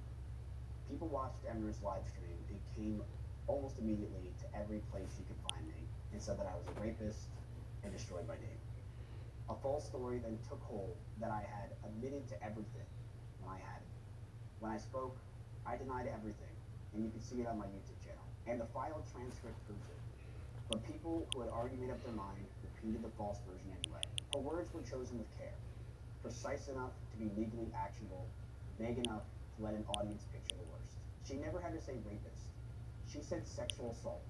And to the millions of people that she said that to, people now call me rapist to my face. That is the harm. It is ongoing. It is every day. And that is why this record exists. Before the breakup, I was not an outcast as many of you think. I was the center of this community. This is the opposite of the story that people now tell about me. In the year before the breakup, 2024, my house was constantly having people there. I had 4 or 5 creators staying at my house almost every single night. I had extra Emily who was in the backyard doing something. I was hosting something, streaming with others, and collaborating with people across the entire Twitch scene. In the year that people try to paint that I was a nobody, I had over 100 collaborations with other creators, and I helped lead OnlyFans, the hardcore World of Warcraft guild that had over 300,000 active people checking in on it every single day. that Soda Pop and I ran together, which brought more than 300 creators into the same guild. And that was just a single month. In October 2024, 3 months before our breakup, I collaborated with Foozly, Pokimane, the Bowtech sisters, T10 Nat, Hassan, and Extra Emily. I had a boys' night with NMP, E-Rob, and my friend Dave. I went to go see all of the Game of Thrones collection before they went on auction, and I even hung out with Jason, Max, and Ron that year. I also collaborated with people like Mari, Julia, and Danny. Yes, people try to call me an outcast, but I was outcasted when I came back from Japan. To show you how little of an outcast I was, these messages are between me and my friend at the time, Leslie, who is also known online as Foozly. This was November 2nd, 2024, just 2 months before me and Emery had broken up. I was in LA and I wanted to meet up with her, but she responded, "I won't get to see you before you go, but I'm coming to Austin for OTK game day, so I'll see you in like 2 weeks. And then you can just come to LA whenever, cause you'll love it here." Oh lol, wait, that's great. What was your apartment complex called? On November 4th, 2024, she then tells me her apartment number. This was someone that I once called one of my closest friends, Foozly, wanting me to move to LA as I was telling her 2 months before I broke up with Emery that I wanted to move to LA and get out of Austin, Texas. Because I knew at the time that I wanted to end it with Emery and move on. At the time, Foozly was one of my best friends in the scene. Her and I would talk all the time about our problems, our issues, we would play games together. I was hanging out with her on stream constantly for about 3 or 4 years straight. So how that's important? We'd call each other. Whenever I was in LA, she was the first person I called. Foozly, whose real name is Leslie, I met her 4 years ago when I went on a girl named Katamia's stream for her subathon. And it turned into some of the most fun I ever had streaming. We became close fast. We played games together all the time. We talked constantly about content, our lives, our relationships, functions. When I was anywhere near LA, she was the first person I called. And just 2 months before my relationship ended, she wanted me to move into her own building in LA. Right there, with her, November 2024 text will show that the unit under Valkyries is available, and come to LA whenever. I'll love it here. That is the friendship this next part is going to show you that I had. I was very close to all of these people in LA, just like I was to everyone in Austin. But I wanted to move to LA, and I knew I wanted to break up with Emery. This next part that I'm going to show will show you what has happened to my reputation ever since Emery's accusations. On June 18th, 2025, after texting me how excited that she was for me to come over, Foozly came to my house to hang out. She cut my hair, and I streamed it. The very next day, June 19th, is when Cutie Cinderella sent the message shown before you that Foozly had gone to Cutie asking what she thought about me, and Cutie told her her feelings, and then told her to reach out to Emery. Cutie is a dumbass, and sent that message to an account that she thought was Emery, but it wasn't. It was Emmy OK, who then gave it to me after Emery made her allegations, showing you that people were my friends prior, but then once they heard Emery's allegations, completely stopped talking. That is a 24-hour window between Foozly sitting in my house and excited to be there, and Cutie privately briefing her on what it is and how to think about me. After the one private conversation, Foozly stopped talking to me entirely. That friend who wanted to be there on day one of me moving to LA, that friend that wanted me to live in her apartment complex under her friend Valkyrie, was gone because she was told what to say and how to think about me. That friend who was at my house one day, who wanted me to live with her at one point, was now gone. Fucking Because shit, of what dude. she was told in a private message she was never supposed to have. A message from someone who was not even involved. Repeating claims about me that were never true. And making her doubt a real friendship over accusations I was never even given the chance to answer. About a month later, after she hasn't responded to me, I went to a 100 Thieves party with some of my friends, and she was there. And Foozly walked up to me that night and began crying on my shoulder. When I asked her what was wrong, she told me that we could not hang out anymore because of what she heard I did to Emery. At the time, I had no idea what was going on and what people were saying about me, and I would ask her to tell me what was said, but she would say no more. I tried to reach out to Poosley afterwards multiple times. She never responded. On June 27th was the date of the 100 Thieves party. This is really good. We're doing the merchant. And with the merchant right now, because we're playing another of attention, we're upgrading everything that I need to upgrade. She said, This is the first time I'm doing this. I then said, just sad the reality, but maybe whatever. I then said, it's just so fake, the politics are fake, so much crap and so much cheating and drama, and nobody cares and they hang out. But here I am, and people Nice. want to talk to me. Got an Oja Jack I here. her the next day, we should talk, not drunk, off stream. She never responded. And on March 4th, to my friend Poosley, I said to her, I hope one day we can hang out, and you can see that she lied. So you have one day where she's at my house having fun, the next day Cutie Cinderella messages her, and then she never talks to me again. This is what was constantly happening to me for about a year until Emily came out with her allegations. I was not an outcast. I was friends with every creator. I slowly became an outcast over that year as Emery's lies were spread amongst the community. And nobody told me what was really going on. For almost a year now, I have been forced to live inside a bubble that isn't mine. And it doesn't feel real. I've been wrongfully punished and treated and seen as a man that I am not. I've been labeled a rapist, an abuser, and a stalker. 3 words I have never been. Wrongfully attached to my name and my reputation and my community for the entire world to treat me as such. It took more than my name.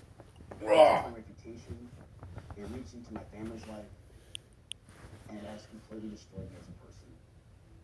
I don't wish any of this has happened to me among my worst enemies. There were nights it would have been easier to just disappear, to be quiet, to let the loudest version of the story become the only one. But it didn't disappear, and I'm not going to. This is not the first time, and it will not be the last time that I will address these allegations. I spoke the same way she did, and I have talked about it on stream since. But this is the first time I've done it in a way with a clear head, with preparation, in every document in front of me, in every quote sourced. I spoke the same day she did, and I have talked about it on stream since. But this is the first time I've done it in this way. This is only the beginning, and I'm going to go through all of this because I know she won't, because it will prove her lies. Because the truth doesn't ask me to shout, it only asks me to stay, to stand here with these documents, with the dates, with their own words, and not look away. I'm standing up for myself, I'm standing up for people who stood by me, and I'm going to keep standing for as long as The worst thing I did was allowing it to auto idle. not a single soul, not on anyone. A lot of the death that I have is just because I don't know I'm gonna die soon. All I have ever wanted is for the truth to be heard, and for justice, real justice, to find its way to the surface. To my community, and to everyone who never stopped believing in me. When believing in me cost you something. Thank you. Before I go, there's just one more thing I want you to see. Just one. This whole case will be decided on evidence. The messages, the devices, the documents, everything both sides has to hand over. Under oath, I filed this lawsuit on November 3rd, 2025. By her own side's account, she knew about it November 10th. And on November 11th, the very next day, she went back on stream and told everyone, watching this, in her own words, I got 2 new computers. My other computer is gone. I gave it back to Starforge and they wiped that shit. I'll see you in the next video. Subscribe, comment, and please spread this everywhere. It needs to get out the truth. I'm tired of people thinking of lies and understanding. Emeru is a massive liar and she needs to be stopped. Thank you. She needs to be stopped. Rice gum. If you want. Breeze, when you post, your bathroom can feel like a revolving door. Keep things fresh with Febreze Bathroom. No batteries, no outlets needed. This air freshener fights odors for 45 days. So even after every flush, you know your bathroom smells amazing. Pair with Charmin toilet paper. La la la la la. People will try anything to make their living. Viral hacks. Use outdoor fridges. Freezers too. Oops. That's why the Coors Light Mountains turn blue. Because people don't just like beer. People like cold beer. You know what? That sounded like check. Is that a bad thing to say? Okay, so now we have Asmongold. I want to hear him first because I prefer Asmund. So if Asmund told me, hey, this guy's a full of shit, I would have not believed a single word, but now I'm not sure.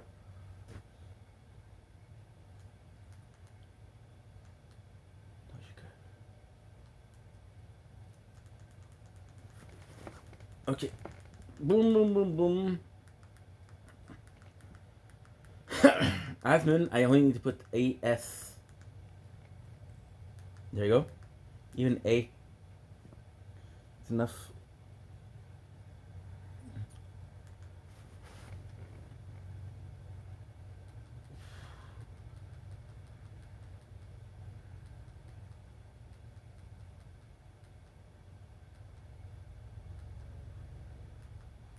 This dude uploads a lot of videos.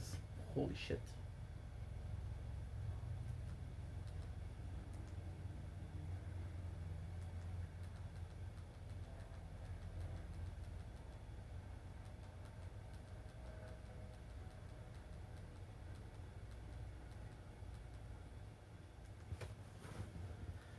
I actually don't know where it is. Damn, look at all this play. Girls, stand up.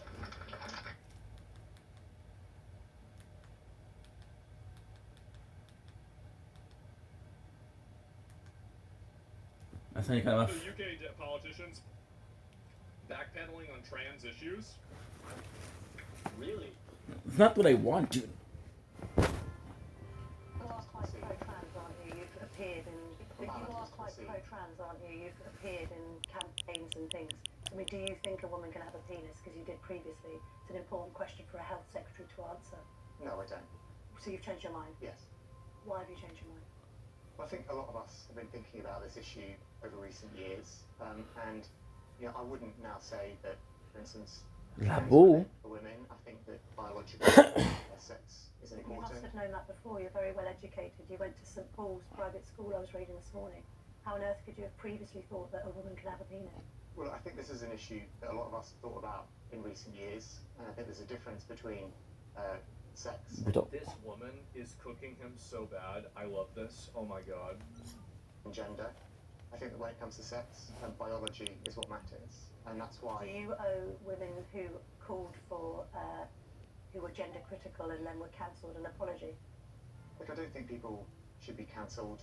I think people should be allowed to have their views.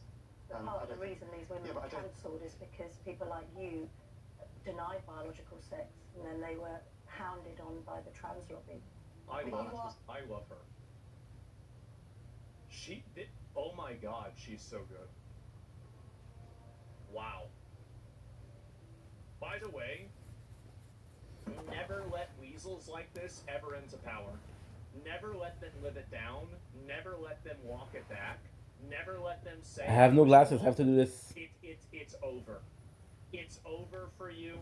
Nobody should ever trust you again. You are a fucking freak. I don't know what it is.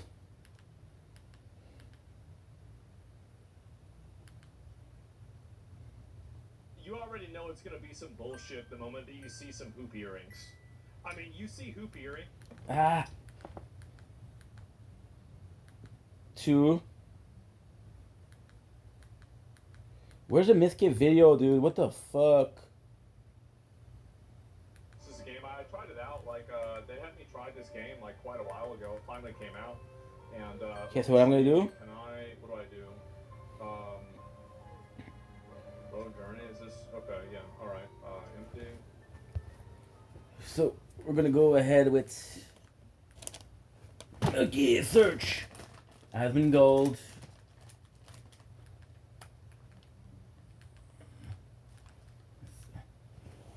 Ms.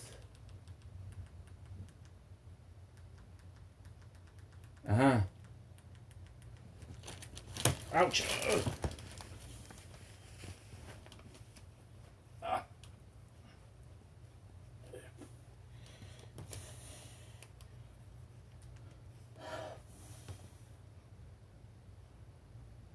Just when it look.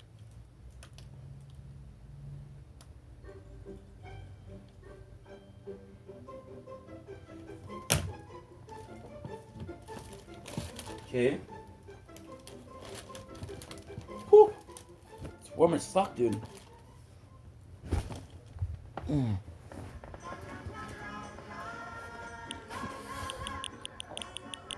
My apologies.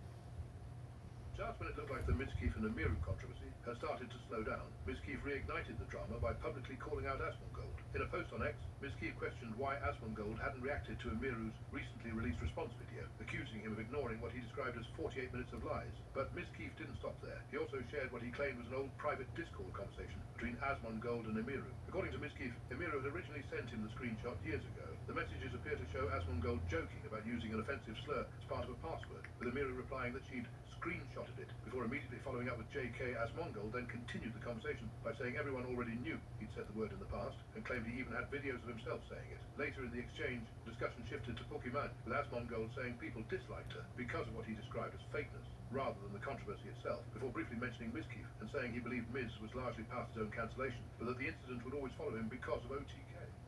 Some believe the biggest Part takeaway was 2. Amiru's response in the chat. Several posts pointed to her saying she'd screenshotted the conversation, with one viral reply claiming that line didn't appear to be a joke, despite the JK that followed. Others argued the messages confirmed Amiru had privately shared conversations with Mizkif, suggesting the two had discussed Asmongold behind the scenes, well before the current controversy. Some commenters focused on Asmongold instead, pointing out that he openly acknowledged using offensive language in the past, with users arguing that screenshots only resurfaced controversies that were already public knowledge. Meanwhile, others claimed the exchange reflected poorly on Amiru, arguing that if she was privately sending screenshots of conversations to Mizkif while remaining friendly with Asmongold publicly, it raised questions about how each relationship was being handled behind the scenes. Not everyone agreed with those interpretations, however. Some users dismissed the screenshots entirely, saying they revealed very little beyond an old private conversation between friends and didn't meaningfully change the broader allegations currently being debated. The fallout from Mizkif's leaked Discord screenshots continues, but one person still isn't weighing in publicly, Asmongold. After the screenshots began circulating online, many viewers expected Asmongold to immediately respond, especially since some of the leaked messages allegedly involved him. Instead, during a recent stream, Asmongold explained why he's deliberately staying silent for now. There's a lot of people, I'll probably repeat myself 4 or 5 times today, but I did see the post that was made about me and the alleged leaked Discord messages. I understand that everybody wants me to talk about it, but I am trying to get this lawsuit dismissed, and the only thing that I need to do is just simply not talk about it. So I'm not going to talk about anything. That's really about it. I have no comment at all. And whenever it is dismissed, I will explain everything. It's that simple. Yep. There's not going to be a, there's not going to be somebody that's going to bait me out to get a response. It's just simply not. I don't act I don't act outside of my best interest. I only act in my best interest, and so that's it. And it's just really just that simple. I know people. I know. Everybody wants the drama people want to have, and they want to know about it. So do I. But unfortunately, there are situations at play that are above my pay grade, and I have to acknowledge those and work in that correction, right? And so anyway, that's it. A number of commenters argued that anyone involved in an active legal dispute should avoid making public statements, with some even saying he'd be an ideal client because he's following his attorney's advice instead of escalating the situation online. Others praised his restraint, saying refusing to engage with every new allegation is the smartest approach until the case is resolved. Meanwhile, Tectone also weighed in, joking that Mizkif's leaked screenshots had actually made Asmongold look cooler rather than hurting his reputation. At the same time, some viewers expressed frustration that Asmongold still hasn't addressed the screenshots directly, saying they'll reserve judgment until he's able to fully explain his side once the legal proceedings have concluded. Also, it comes out for a second. It was a video of people calling out wrong and fake habits. That's where I saw it. It was a video of it. Well, not bad habit. They said water is unhealthy. Like these kind of influencers. Bro, are you working out? Are you killing yourself or not? I've been waiting.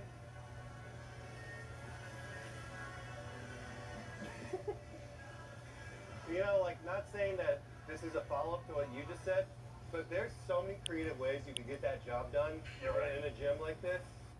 The reactions to the Miss Keef's response video continue to roll in, Kick streamer Nick Lee has become one of the latest creators to weigh in on the section involving QT Cinderella and Fuzzly. After watching Miss Keef's explanation, Nick Lee argued that the messages shown in the video painted a very different picture than what many people initially believed. He focused specifically on the timeline surrounding Fuzzly, saying that after one private conversation with QT Cinderella, Fuzzly allegedly stopped speaking to Miss Keef altogether. I mean, look, Cutie is the fakest in streaming. The fakest. It's funny that she flubbed this so hard because it shows you she has her daggers out, you know? Like, she will literally say, "Oh, I love you, girl," and then go turn around and say, "Don't talk to her." There, and Cutie privately briefing her on what it is. Some users agreed with his assessment, saying the timeline presented in Miss Keef's video made QT Cinderella's actions look inconsistent with her public image. They argued that private conversations suggested creators were influencing each other's decisions behind the scenes. Others took the criticism even further, posting memes and jokes about QT Cinderella's authenticity, with some claiming she and Pokimane should have a fake-off to decide who appeared less genuine. A handful of commenters used much harsher language, making exaggerated comparisons to public figures while criticizing QT Cinderella's role in the situation. The ongoing feud between Destiny and Hassan has taken another turn, with Destiny once again questioning how Hassan presents his political commentary on stream. While reacting to one of Hassan's recent broadcasts, Destiny said he believes Hassan's delivery has noticeably changed over time. According to Destiny, Hassan now sounds as if he's reading from prepared notes whenever he goes on long political rants. This is why serious people who are supposed to be serious analysts are not looking at the situation and recognizing the changes. I don't know. I hate the way he talks now. I don't know if I can't tell if he's reading something, but I can't even emulate it. He does this thing now where every single time he's about to go on some kind of tirade, it's almost like he has prepared notes for what he's going to say. This is why every single time you look at his stream, there's always all of these new things that are happening, but he's always repeating the same points over and over again. It's almost like there is some kind of prepared thing, analysis, actively. Oh my god, I notice it so much now, it's driving me crazy. But what I cannot comprehend is why serious people who are supposed to be serious analysts. I don't think he spoke like this in the past. I could be wrong, but I feel like I've never noticed this before. Some of these were so bad, bro. I saw this one. He's running they're calling this the most Hasanabi campaign of all time, okay? Plenty of Destiny supporters agreed with his criticism, claiming Hassan frequently relies on the same talking points regardless of the topic. Some joked that Hassan struggles to speak for long without looking at notes, while others argued he repeats arguments instead of directly addressing criticism. Several commenters also claimed Hassan's responses often shift toward personal attacks rather than engaging with opposing arguments, saying Destiny's observation matched what they've noticed over time. However, Hassan's supporters strongly pushed back against the accusation. Many pointed out that Destiny himself is well known for using extensive research documents and notes during debates, arguing it was hypocritical to criticize someone else for preparing material before discussing complicated political topics. Others argued that repeating similar arguments doesn't necessarily mean someone is reading from a script, especially if they're consistently covering the same political issues for a large audience. What the Some fuck? also dismissed Destiny's comments entirely, saying the criticism appeared less about Hassan's presentation and more about the personal rivalry between the two creators. The burnt peanut unlocks the secret class. Hit F10 for secret class. I honestly got, you know what? You think you got me, but I was 50% sure that was going to happen anyways. All right, guys, you think you got me, but I was 50% sure that was going to happen anyways.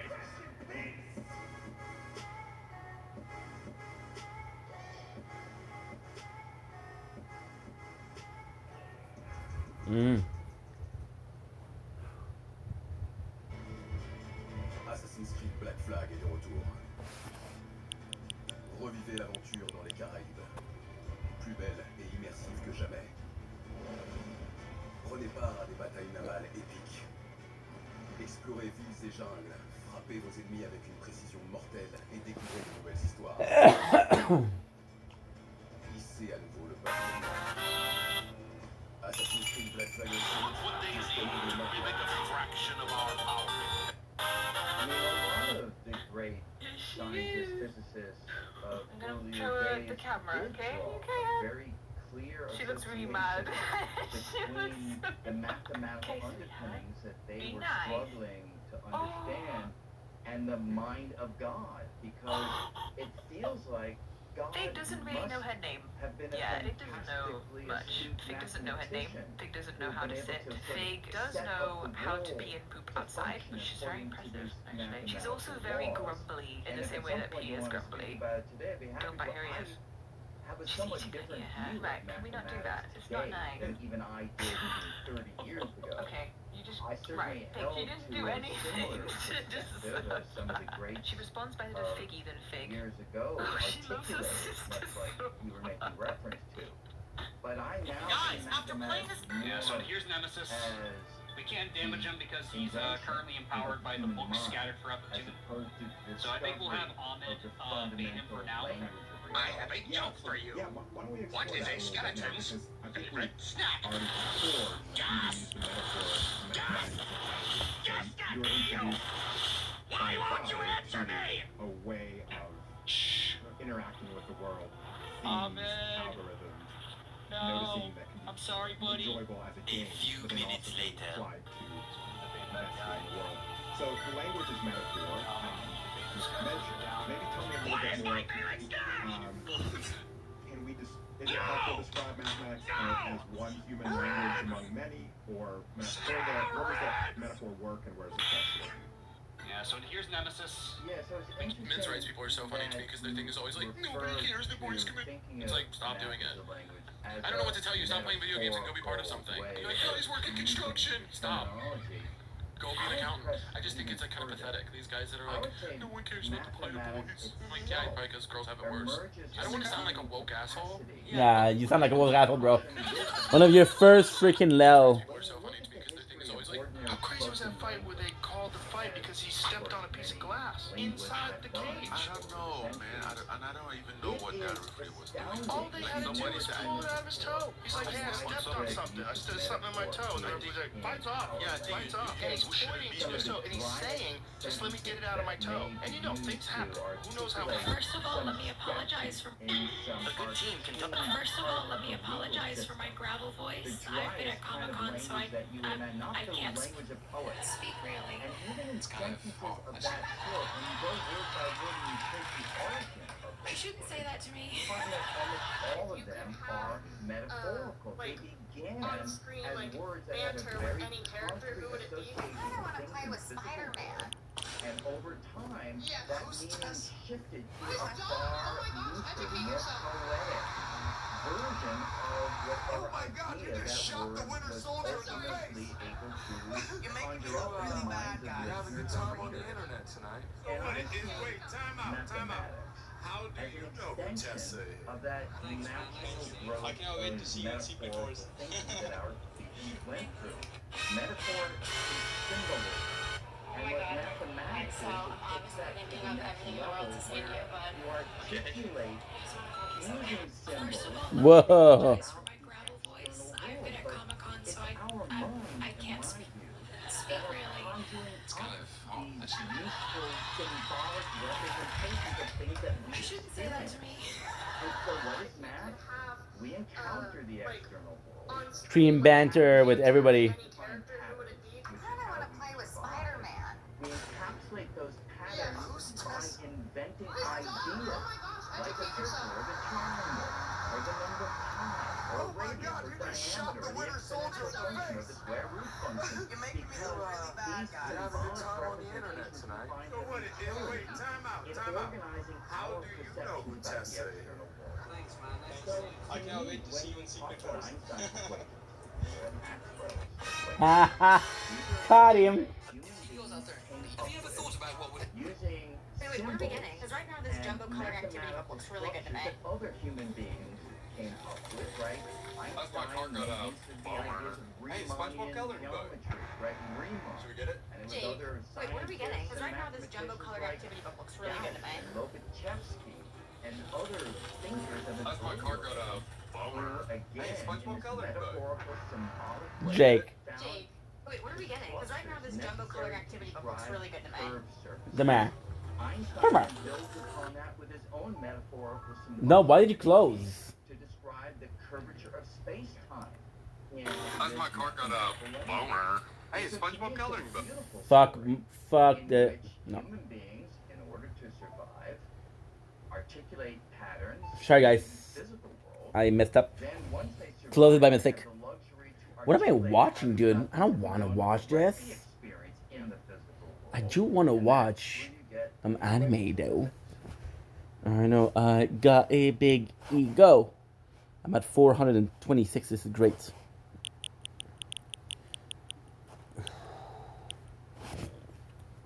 Okay.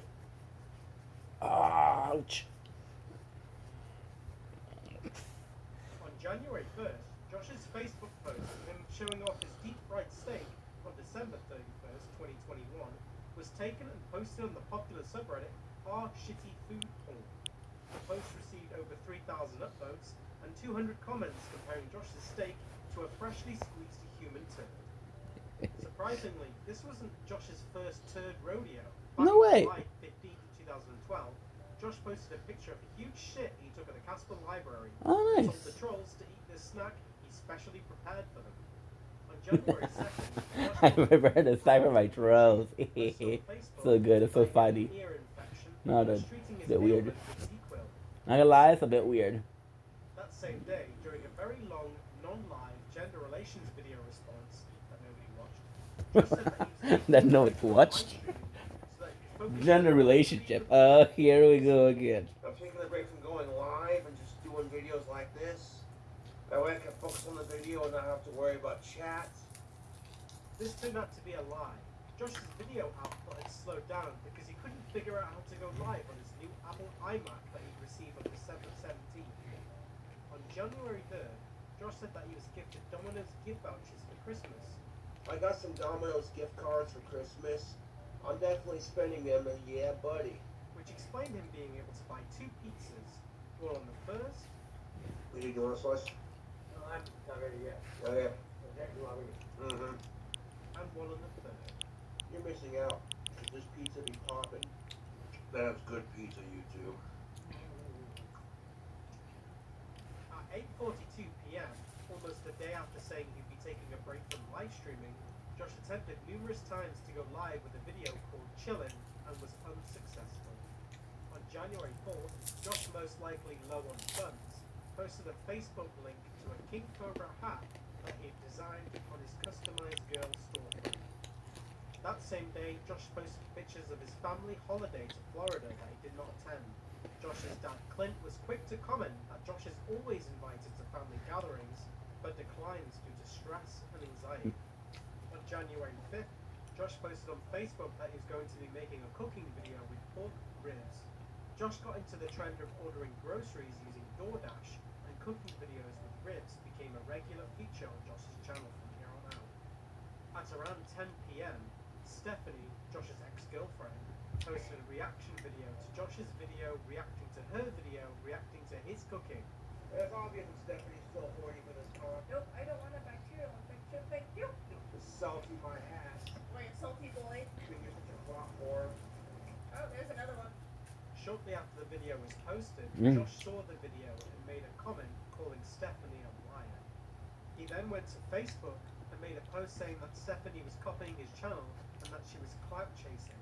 Josh then commented further and pondered the possibility of Stephanie's workplace getting wind of her bullying and autistic online. Josh deleted his comment about an hour later after someone said it was a bad look. Josh quickly moved on and then gave an update on why he had been streaming by saying that the browser he was using, Safari, did not support webcam streaming on YouTube.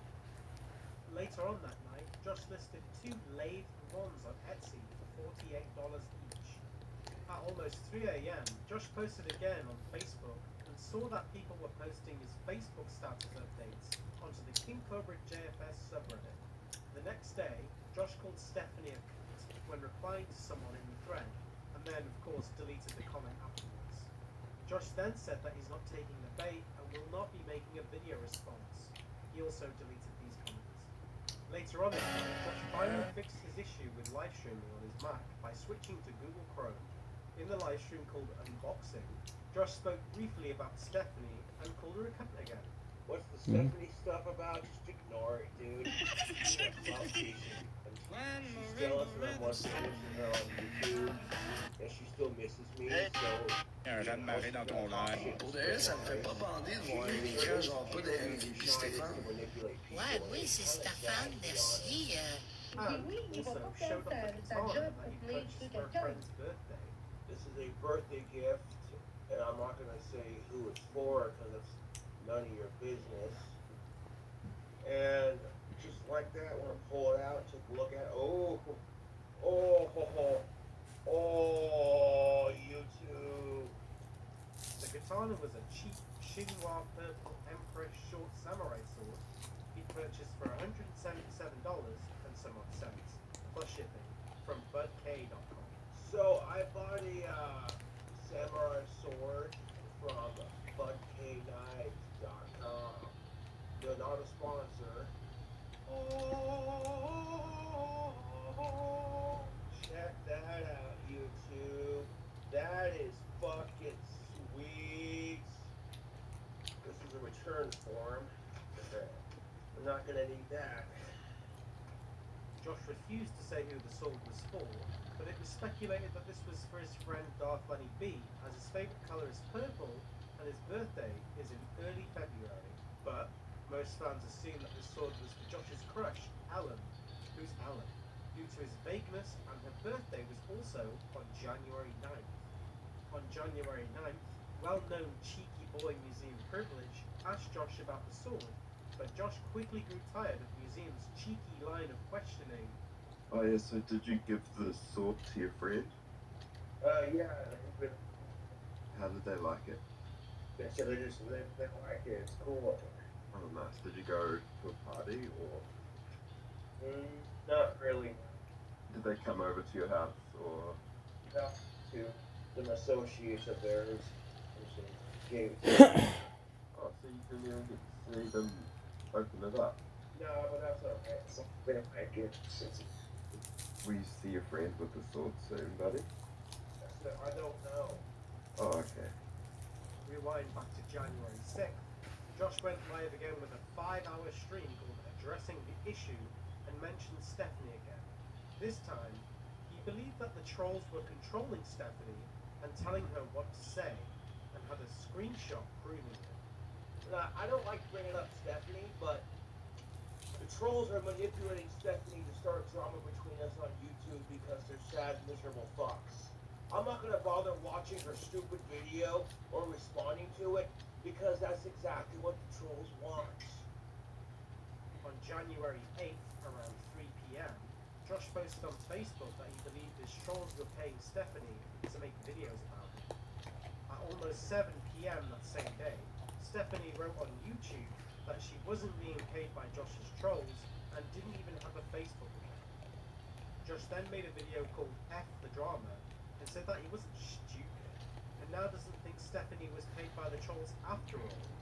So, I'm aware of the fact that my ex is not being paid by my trolls. I'm not stupid, you know. But my trolls are trying to manipulate and start drama between me and one of my exes, and it's really dumb. And of course, I'm not going to pay Stephanie $3,400 to harass me on the internet. That's dumb. My trolls are... Josh believed that the trolls were trying to harm Josh's reputation and were controlling Stephanie to say bad things about him. Josh also went back and deleted his Facebook post talking about his trolls paying Stephanie. At 9 p.m., it was discovered that Josh replied to a post by Ellen's mother wishing her a happy birthday. Josh called Ellen a badass young woman.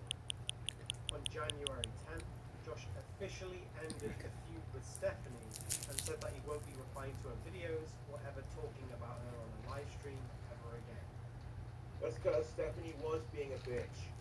She started attacking me out of fucking nowhere, critiquing and criticizing the way my apartment looks, the way my food looks, and I never once made a video talking shit about her as far as her videos go. Like I said, you don't call a woman a bitch unless you're seeing one. Well, I'm not going to talk about Stephanie on my show. My apologies. Talk about that. She's being a clout chasing. We're going to ignore her like we ignore my trolls. Sadly, after receiving money from fans, Josh went back to his pattern of disabling live chat in his live streams, and also went back to reacting to videos like Terrence Pop and Sydney fucking Watson. On January 11th, Josh got word that he was somewhat famous on TikTok after his fans/trolls took clips of his videos. Josh said that if any of these users didn't share any of the money they were making, he would be taking legal action against them. I'm somewhat of a celebrity on YouTube, but, you know, people have definitely heard of me. I'm blowing up on TikTok right now because someone else takes my videos and clips them into shorter clips and uploads them to TikTok. Like, look, if you want to steal my content and upload it to TikTok, cool. You're helping me get more exposure. But if you start making money off of TikTok videos, you know what I'm saying, at least you could do is like split it with me, you know? Take that TikTok money and dump it into my PayPal. Because if you don't, you know, then we're gonna have problems. If you don't share the money with me that you potentially may make off of TikTok, I will be hiring lawyers. You either share the money you make off of TikTok 50-50, or I send you a cease and desist. And I sue your ass for fucking, what's it called? Impersonation? I don't know. Oh, very There's a convincing. lot of, like, legal shit being as I'm autistic. They could fucking, yeah. On January 13th, Josh somehow got even lazier with his wands by using the same image for 3 wands he sold for $48 each. As expected, they sold out instantly. On January 14th, Josh went to Ellen's mother Angie's house during a live stream, but the trolls found Angie's phone number online and began posting it in chat. Trolls then began calling Angie's home phone to troll Josh. You're so obsessed with harassing me, you're gonna find out Angie and Walt's fucking number just to fuck with them. He gave the full name, Angie Walsh. Full number.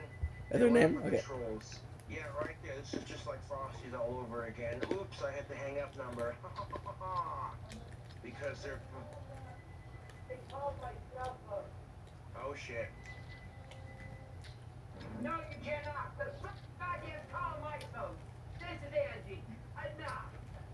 I've been pretty chill about this whole troll thing and not like pressing charges or anything, but you keep gang stalking me and it's gonna go down. Harder than your mom on my dick, I tell you what. I'll tell you what. Fans in the Casper Police Department. I tell you what. Rockstar villains. I'll catch you cool cobras later. After this event, Josh learned from his mistakes and didn't record or do live streams at Angie's house. You don't The mind. troll went a little bit too far and began harassing Angie on Facebook. On January 19th, one of Josh's fans and content creators, Richie Wright, had a friend named Mr. Lantern who was involved in some drama. Mr. Lantern is a mentally handicapped person and also a YouTube creator. Whilst in a Discord server owned by Tutor Rob, a fan of Josh, Cool Taste, and Richie Wright, Mr. Lantern tried to search for child pornography using a porn bot on Discord. Lantern was called out and changed his Discord name a few times to try and avoid getting caught. Richie ended up leaving Tutor Rob's server after refusing to address the situation. A YouTuber called Bill Berge created a video called Mr. Lantern Reveal, where he showed screenshots of Mr. Lantern attempting to search for child pornography using And fucked up, bro. porn bot.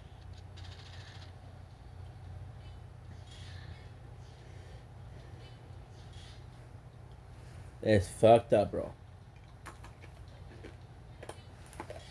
Later on that night, Richie stupidly defended Mr. Lantern and said that he wasn't a child groomer. Richie went live and refused to talk about Mr. Lantern. Exhumed Visions, go to exhumevisions.com, buy some sweet merch, tried to get Richie's attention by demodding himself and unsubscribing from Richie's channel. Richie was more concerned about losing people in his server than Mr. Lantern being a chimo. Richie ended up banning Mr. Lantern from his Discord server. but it was a little too late. Later on, Richie joined Courtney's stream and was given a good talking to, and said that he banned Lantern and would not be associating with him anymore. So yeah, I mean, I heard about what was going on with Lantern, and I seen that, you know, and I think it's wrong. Well, for now he's blocked, and I blocked him on my server, So okay, so that's clear. Okay. Okay. So let me say it again. Okay. Okay. On my server. Even Josh joined Courtney's live stream and was very mad at Lantern and even called him a chimo. Josh even went a step further and posted on his YouTube community page for the very first time to say Mr. Lantern was a sicko and fuck pedophiles. The next day on January Well said, 20th, Josh. Josh made a video Very Casper. Lantern and hoped that Richie wasn't a chimo himself and even unsubscribed from Richie's channel. I got something to say. Fuck Mr. Lantern. You sick, fucking nasty, fat, balding fuck. Whoa. People are like, but he's got the mind of a 5-year-old. I don't care. That's no excuse, man. No, I'm unsubscribed from Richie Wright's channel. It's not good. Richie's right. Channel, Richie. I seriously hope Richie isn't. You know what I'm saying? Because if he is, dude, no. Dude. I saw the stream that Courtney did with Richie. This is not one of those things where you can just say it's just his autism. Like, fuck off, Richie. I saw that. I saw that. I saw Richie Wright talking shit on his channel, saying, "Oh yeah, Cobra's been drinking and he's an alcoholic and this and that." I got the subs, bro. You don't. If you want more subscribers, you care about your fans. Leave your ditch. That lantern fuck, dude. That lander fuck, dude. Richie, for some ungodly reason, unblocked Mr. Lantern and had him on his live stream again. Richie's fans were furious, and some even began posting nudes of Richie in his own Discord. To make this story a little bit more fucked up, a video emerged of Mr. Lantern getting blown and jerked off by his stepsister, and this video was posted in many Discords associated with Josh and Richie.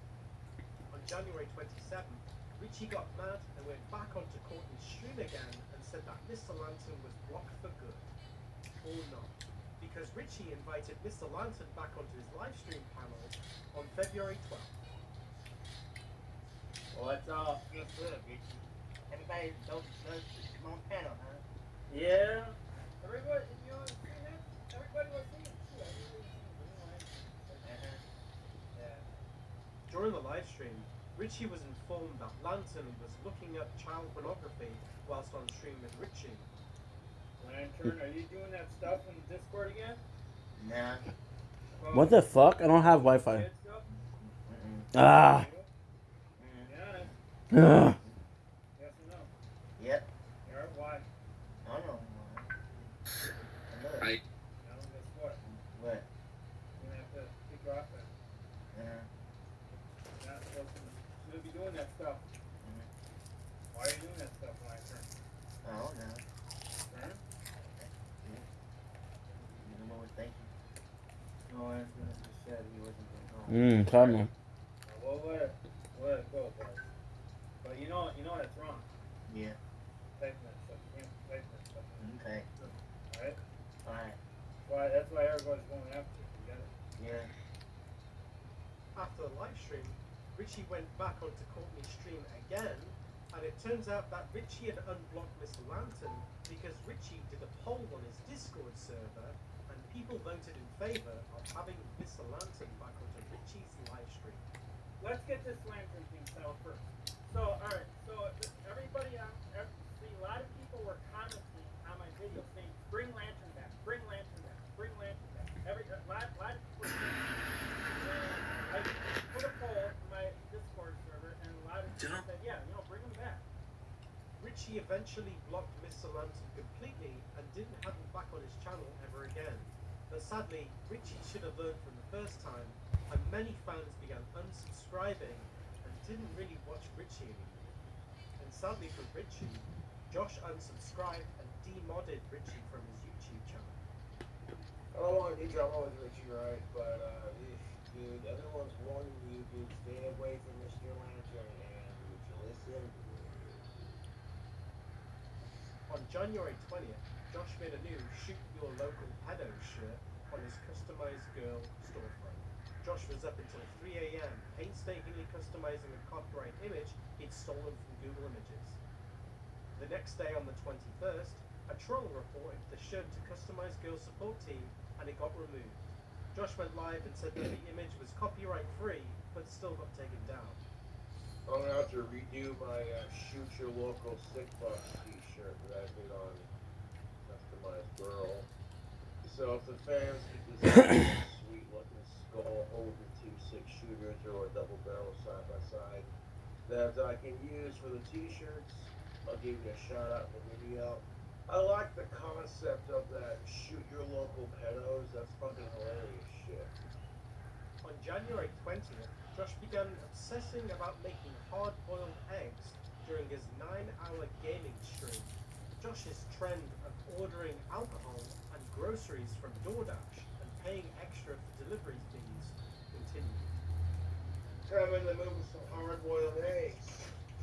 Got me some Doritos to snack on. And got me some eggs. That's the last time I paid kind of money. Appreciate it. The next day on the 21st, Josh boiled 12 eggs for over an hour and ate them all as a challenge for $50. I like some hard-boiled eggs. Really did. Hard-boiled eggs. No, I haven't failed yet. Got one more unwrapped and one more to eat. Hard-boiled egg challenge. 1 dozen eggs. I'm pretty sure that's not a challenge, but okay. The next day on the 22nd, Josh deep-fried hard-boiled eggs for the first time in a cooking video. Should we try them on YouTube? I think we should.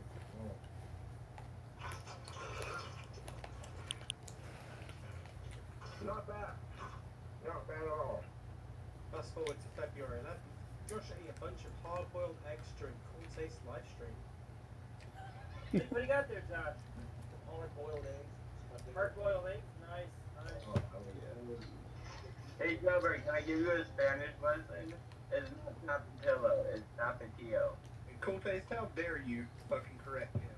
You sorry. I want to know. You're the one that spelled color C-O-L-A-R, you fucking don't. Shut up. On February 20th, Josh spiced things up by boiling eggs in Mountain Dew and hot sauce for a disgusting cooking video. Check them out. Let's see how I do. Mountain Dew and sauce. Salty and free. On January 24th, What the fuck? Josh showed off his new black and green pipe purchased from tobaccopipes.com for a little over $100 on Facebook. Even Josh's dad Clint was very impressed with Josh's new pipe. On January 25th, Josh's dad Clint purchased a brand new phone and graciously gave Josh his old one. Josh's fans celebrated because Josh's microphone on his old phone was broken and would cut in and out, ruining all of Josh's phone videos. I got a new device for recording cooking videos, so hopefully the audio don't cut in and out. On January 25th, Josh uploaded more merchandise to his customized girl storefront. On January 25th, Josh attempted to stream a tactical soap commercial similar to the other 2 tactical soap commercials he's done before. Add some magic to your life. I mean, I got a nice cock, but that doesn't mean nobody wants to see it now. Come on. Yes. What are you talking about, my guy? Yeah. What the hell is tactical soap? Only the greatest soap on the planet, Squidward. While in the shower, Josh's phone froze, Josh got mad, deleted the video, and then made a Facebook post afterwards. Trolls began making fun of Josh's livestream freezing. Josh went on Facebook and said that he owns the trolls and he's living rent-free in their heads. Not gonna lie, I was a little pissed off when the stream cut out. But what do you do? It's life. I bitched about it and I got over it. Yeah. Hard-boiled eggs. Around midnight, Josh sold 4 wands on Etsy for $48 each and posted a link on Facebook. Josh accidentally listed a wand he was making for himself for his personal collection, but just decided to sell it instead after it sold out instantly. Around January 28th, Josh created a new shirt in an attempt to profit from the trolls making fun of him by calling him a boggler. This was a nickname given to Josh originally by Cooltaste in late 2020 and adopted by Josh's trolls. Josh, however, spelled the word incorrectly with a U to say Bogler, but would then later claim that he spelled the word incorrectly to quote-unquote piss off the trolls. On January 31st, during a live stream, Josh edited the shirt to the correct spelling of Boglin. It's funny to spell Boglum wrong, but it'd be even funnier if I took the U out and added the I, because I'm weaponizing what the trolls are doing to me and then just turning it against them. So yeah, I took the U out of Boglum and made it Boglim, like it fucking matters. Fucking Cooltaste meant to say Goblin, and it came out Boglum or whatever. It's just some fucking stupid internet meme. That same day, Josh was featured on the popular YouTube channel Unusual Videos, which had 3.2 million subscribers. Oh, dude. All I can do is pour a cup of Monster and calm the fuck down. I'll try, but don't guarantee. The video Josh featured was a clip from the Facebook livestream posted on May 22nd, 2018.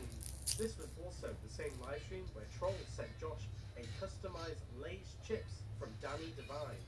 It's not a custom bag. It's just a regular bag of chips. Said on the back, be divine. Hope this bag puts a smile on your face. D. Devine. Danny Devine. There's no way Danny Devine sent this. This is probably sent by some fan. That same day, Josh tried to do a video reaction of a channel called The Path of Fire, a transgender sword and knife blacksmith. Josh's trolls flooded the chat with references to Josh and called him a chimo, and managed to get Josh banned from the channel after he tried to defend himself in the live chat. This is a YouTuber by the name of Path of Fire. Alright, so at age, I am almost 36 years old. Dude, don't be making comments about our titties. That's inappropriate, guys. Come on. Come on. If you want to say stick to that shit, go for it. But just like you'll never see me on any platform ever again. So I hope your stupid comment is like. I am not a fucking sicko, dude. I fucking hate sick fucks. What are you Dude, fuck you all, okay? Fuck you. Time out by the owner of this video or a moderator. You piss off. I hate child molesters. I have no control over my trolls. Also on January 31st, Josh uploaded 2 new shirts to his customized girl storefront. Josh ended the month by changing his profile picture on Facebook.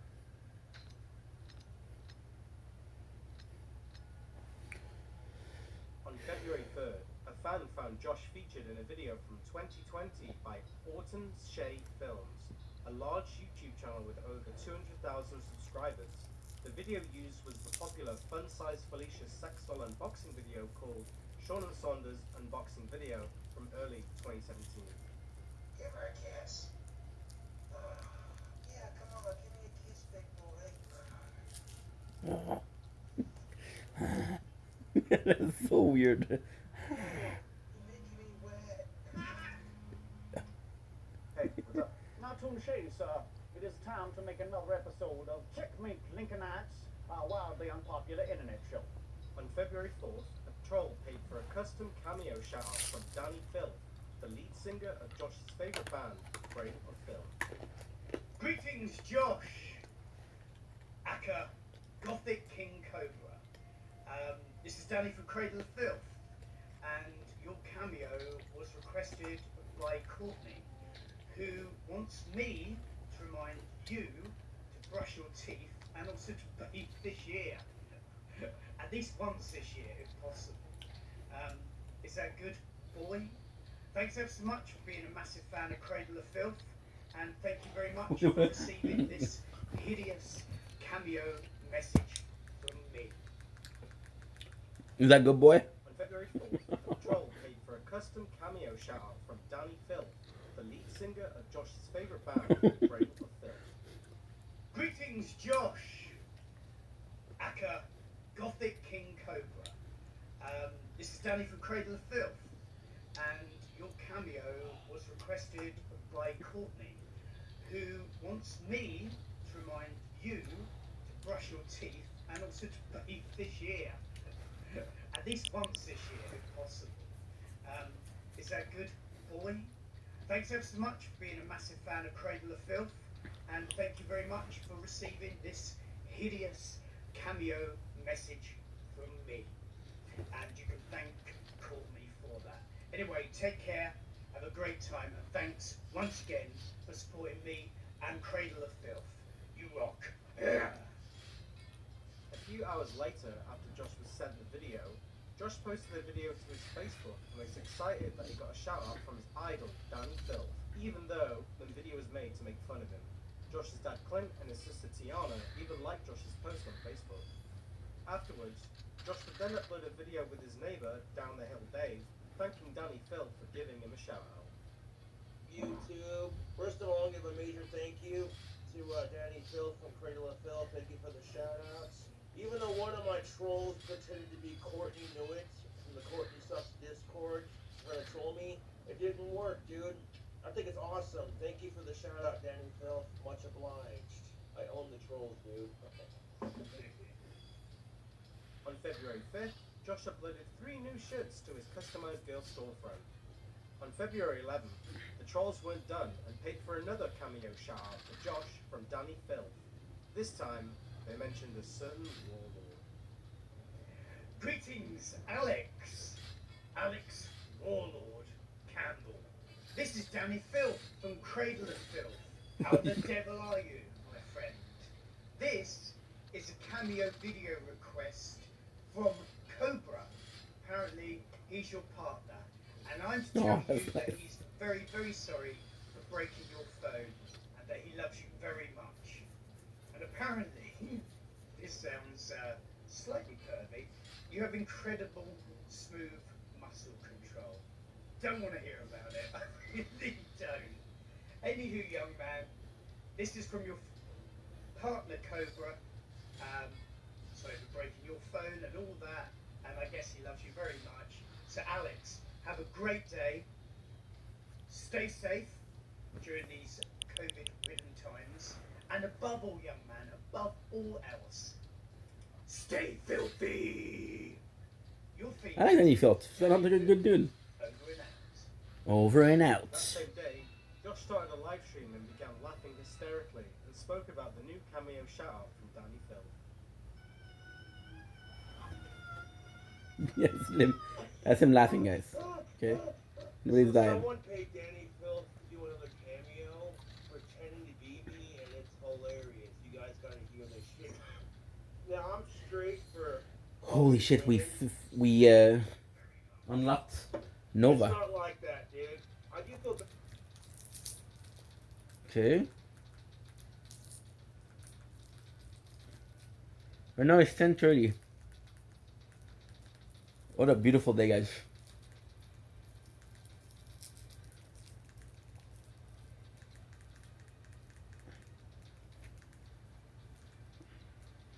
Won't be long.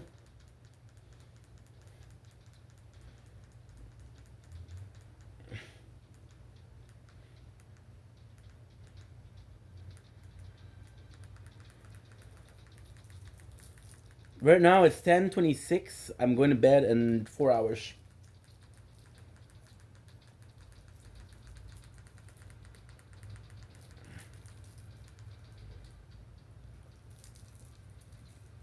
Anime.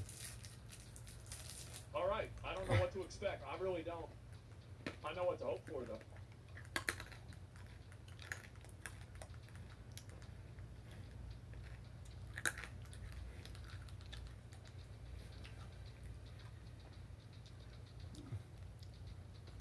All right, I don't know what to expect. I really don't.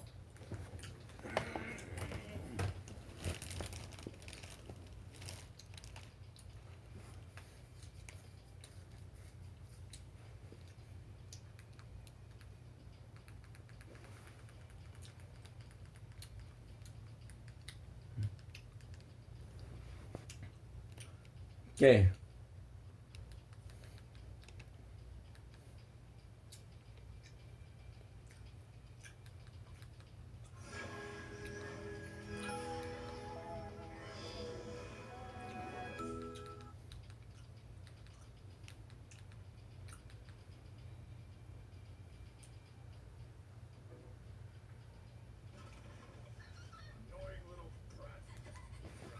Okay, watch this. It's 8 hours 27. I do have to watch it in times 2 the speed.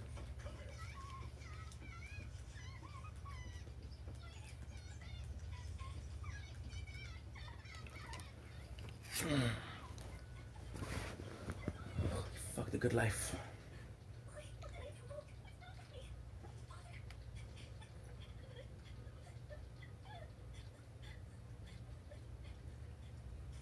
We finish another chapters.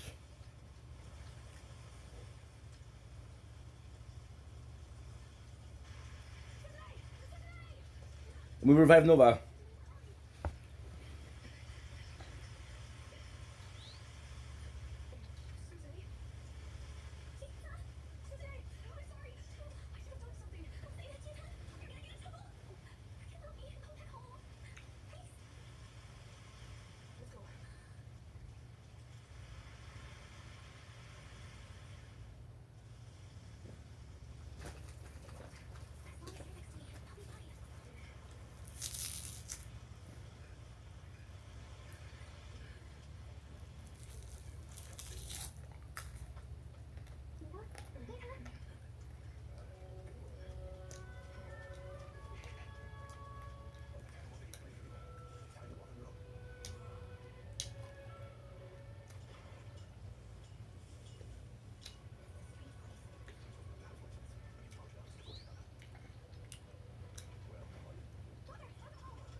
Whoa.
We'll do last call to Carly. And then we'll have to move on if she blocked me. It's a shame, but fuck. I didn't do anything.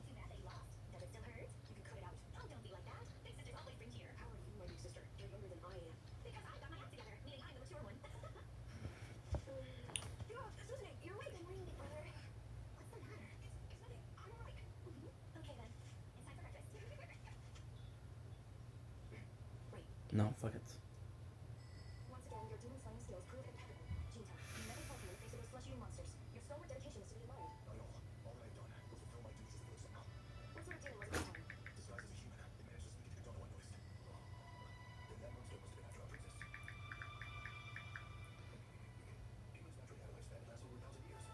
I know you also.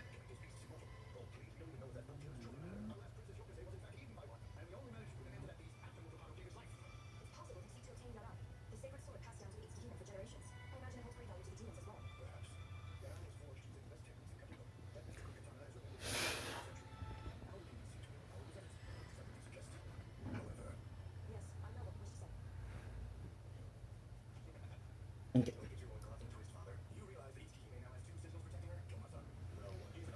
Raw. Raw.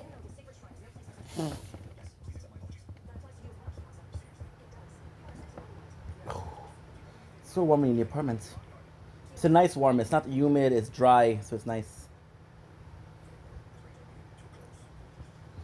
Gotta make sure that you're uploading.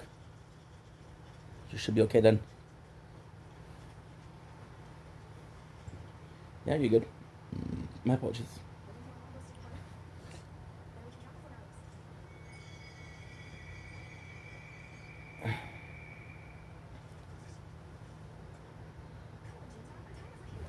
Ah. Ooh, feels good.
Okay, so resistance is full.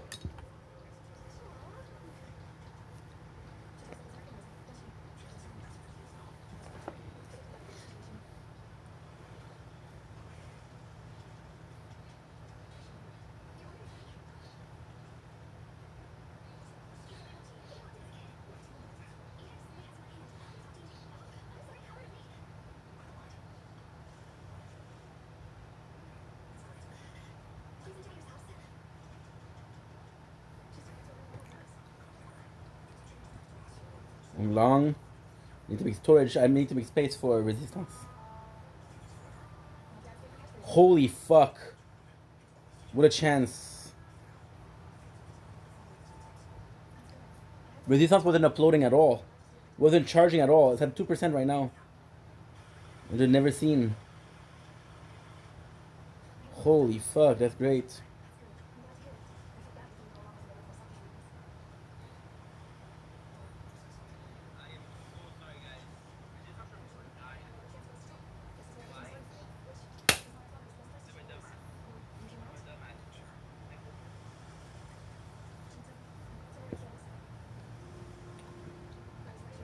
Okay.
Okay.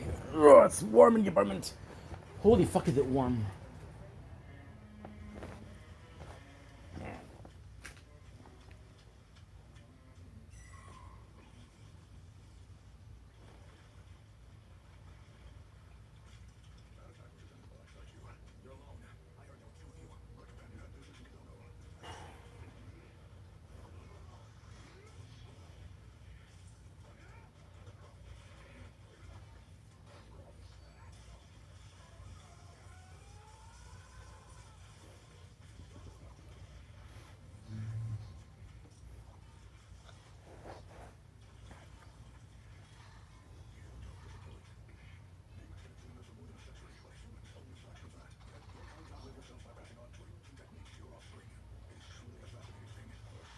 Good.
It's hot.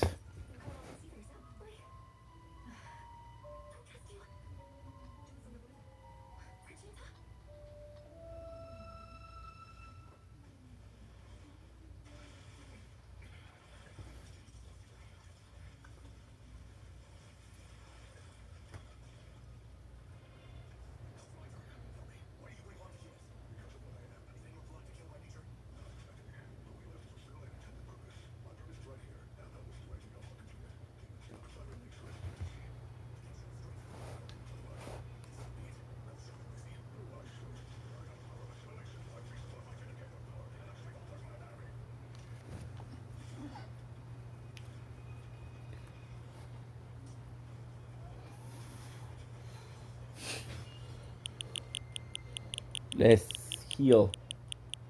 I need to delete some videos to upload.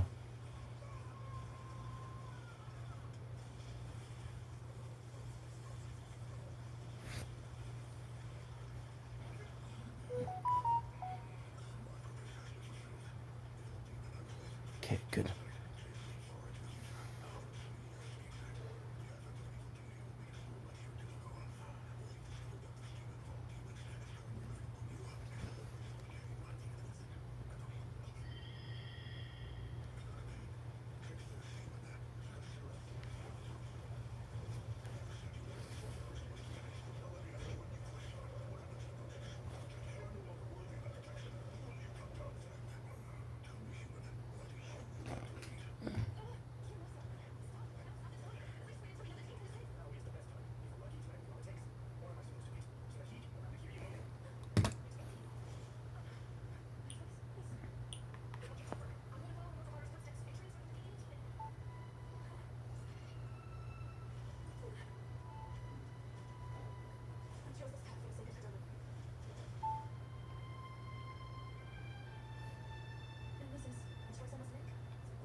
Hey, what would be your last?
Voiceless stopped recording for some reason.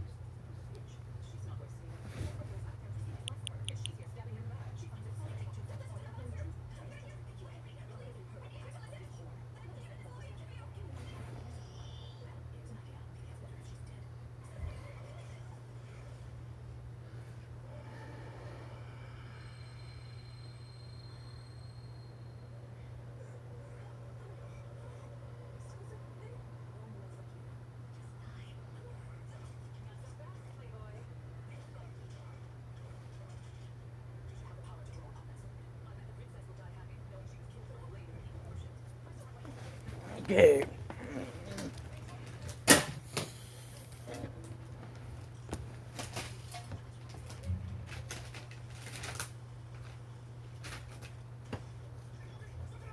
Ugh.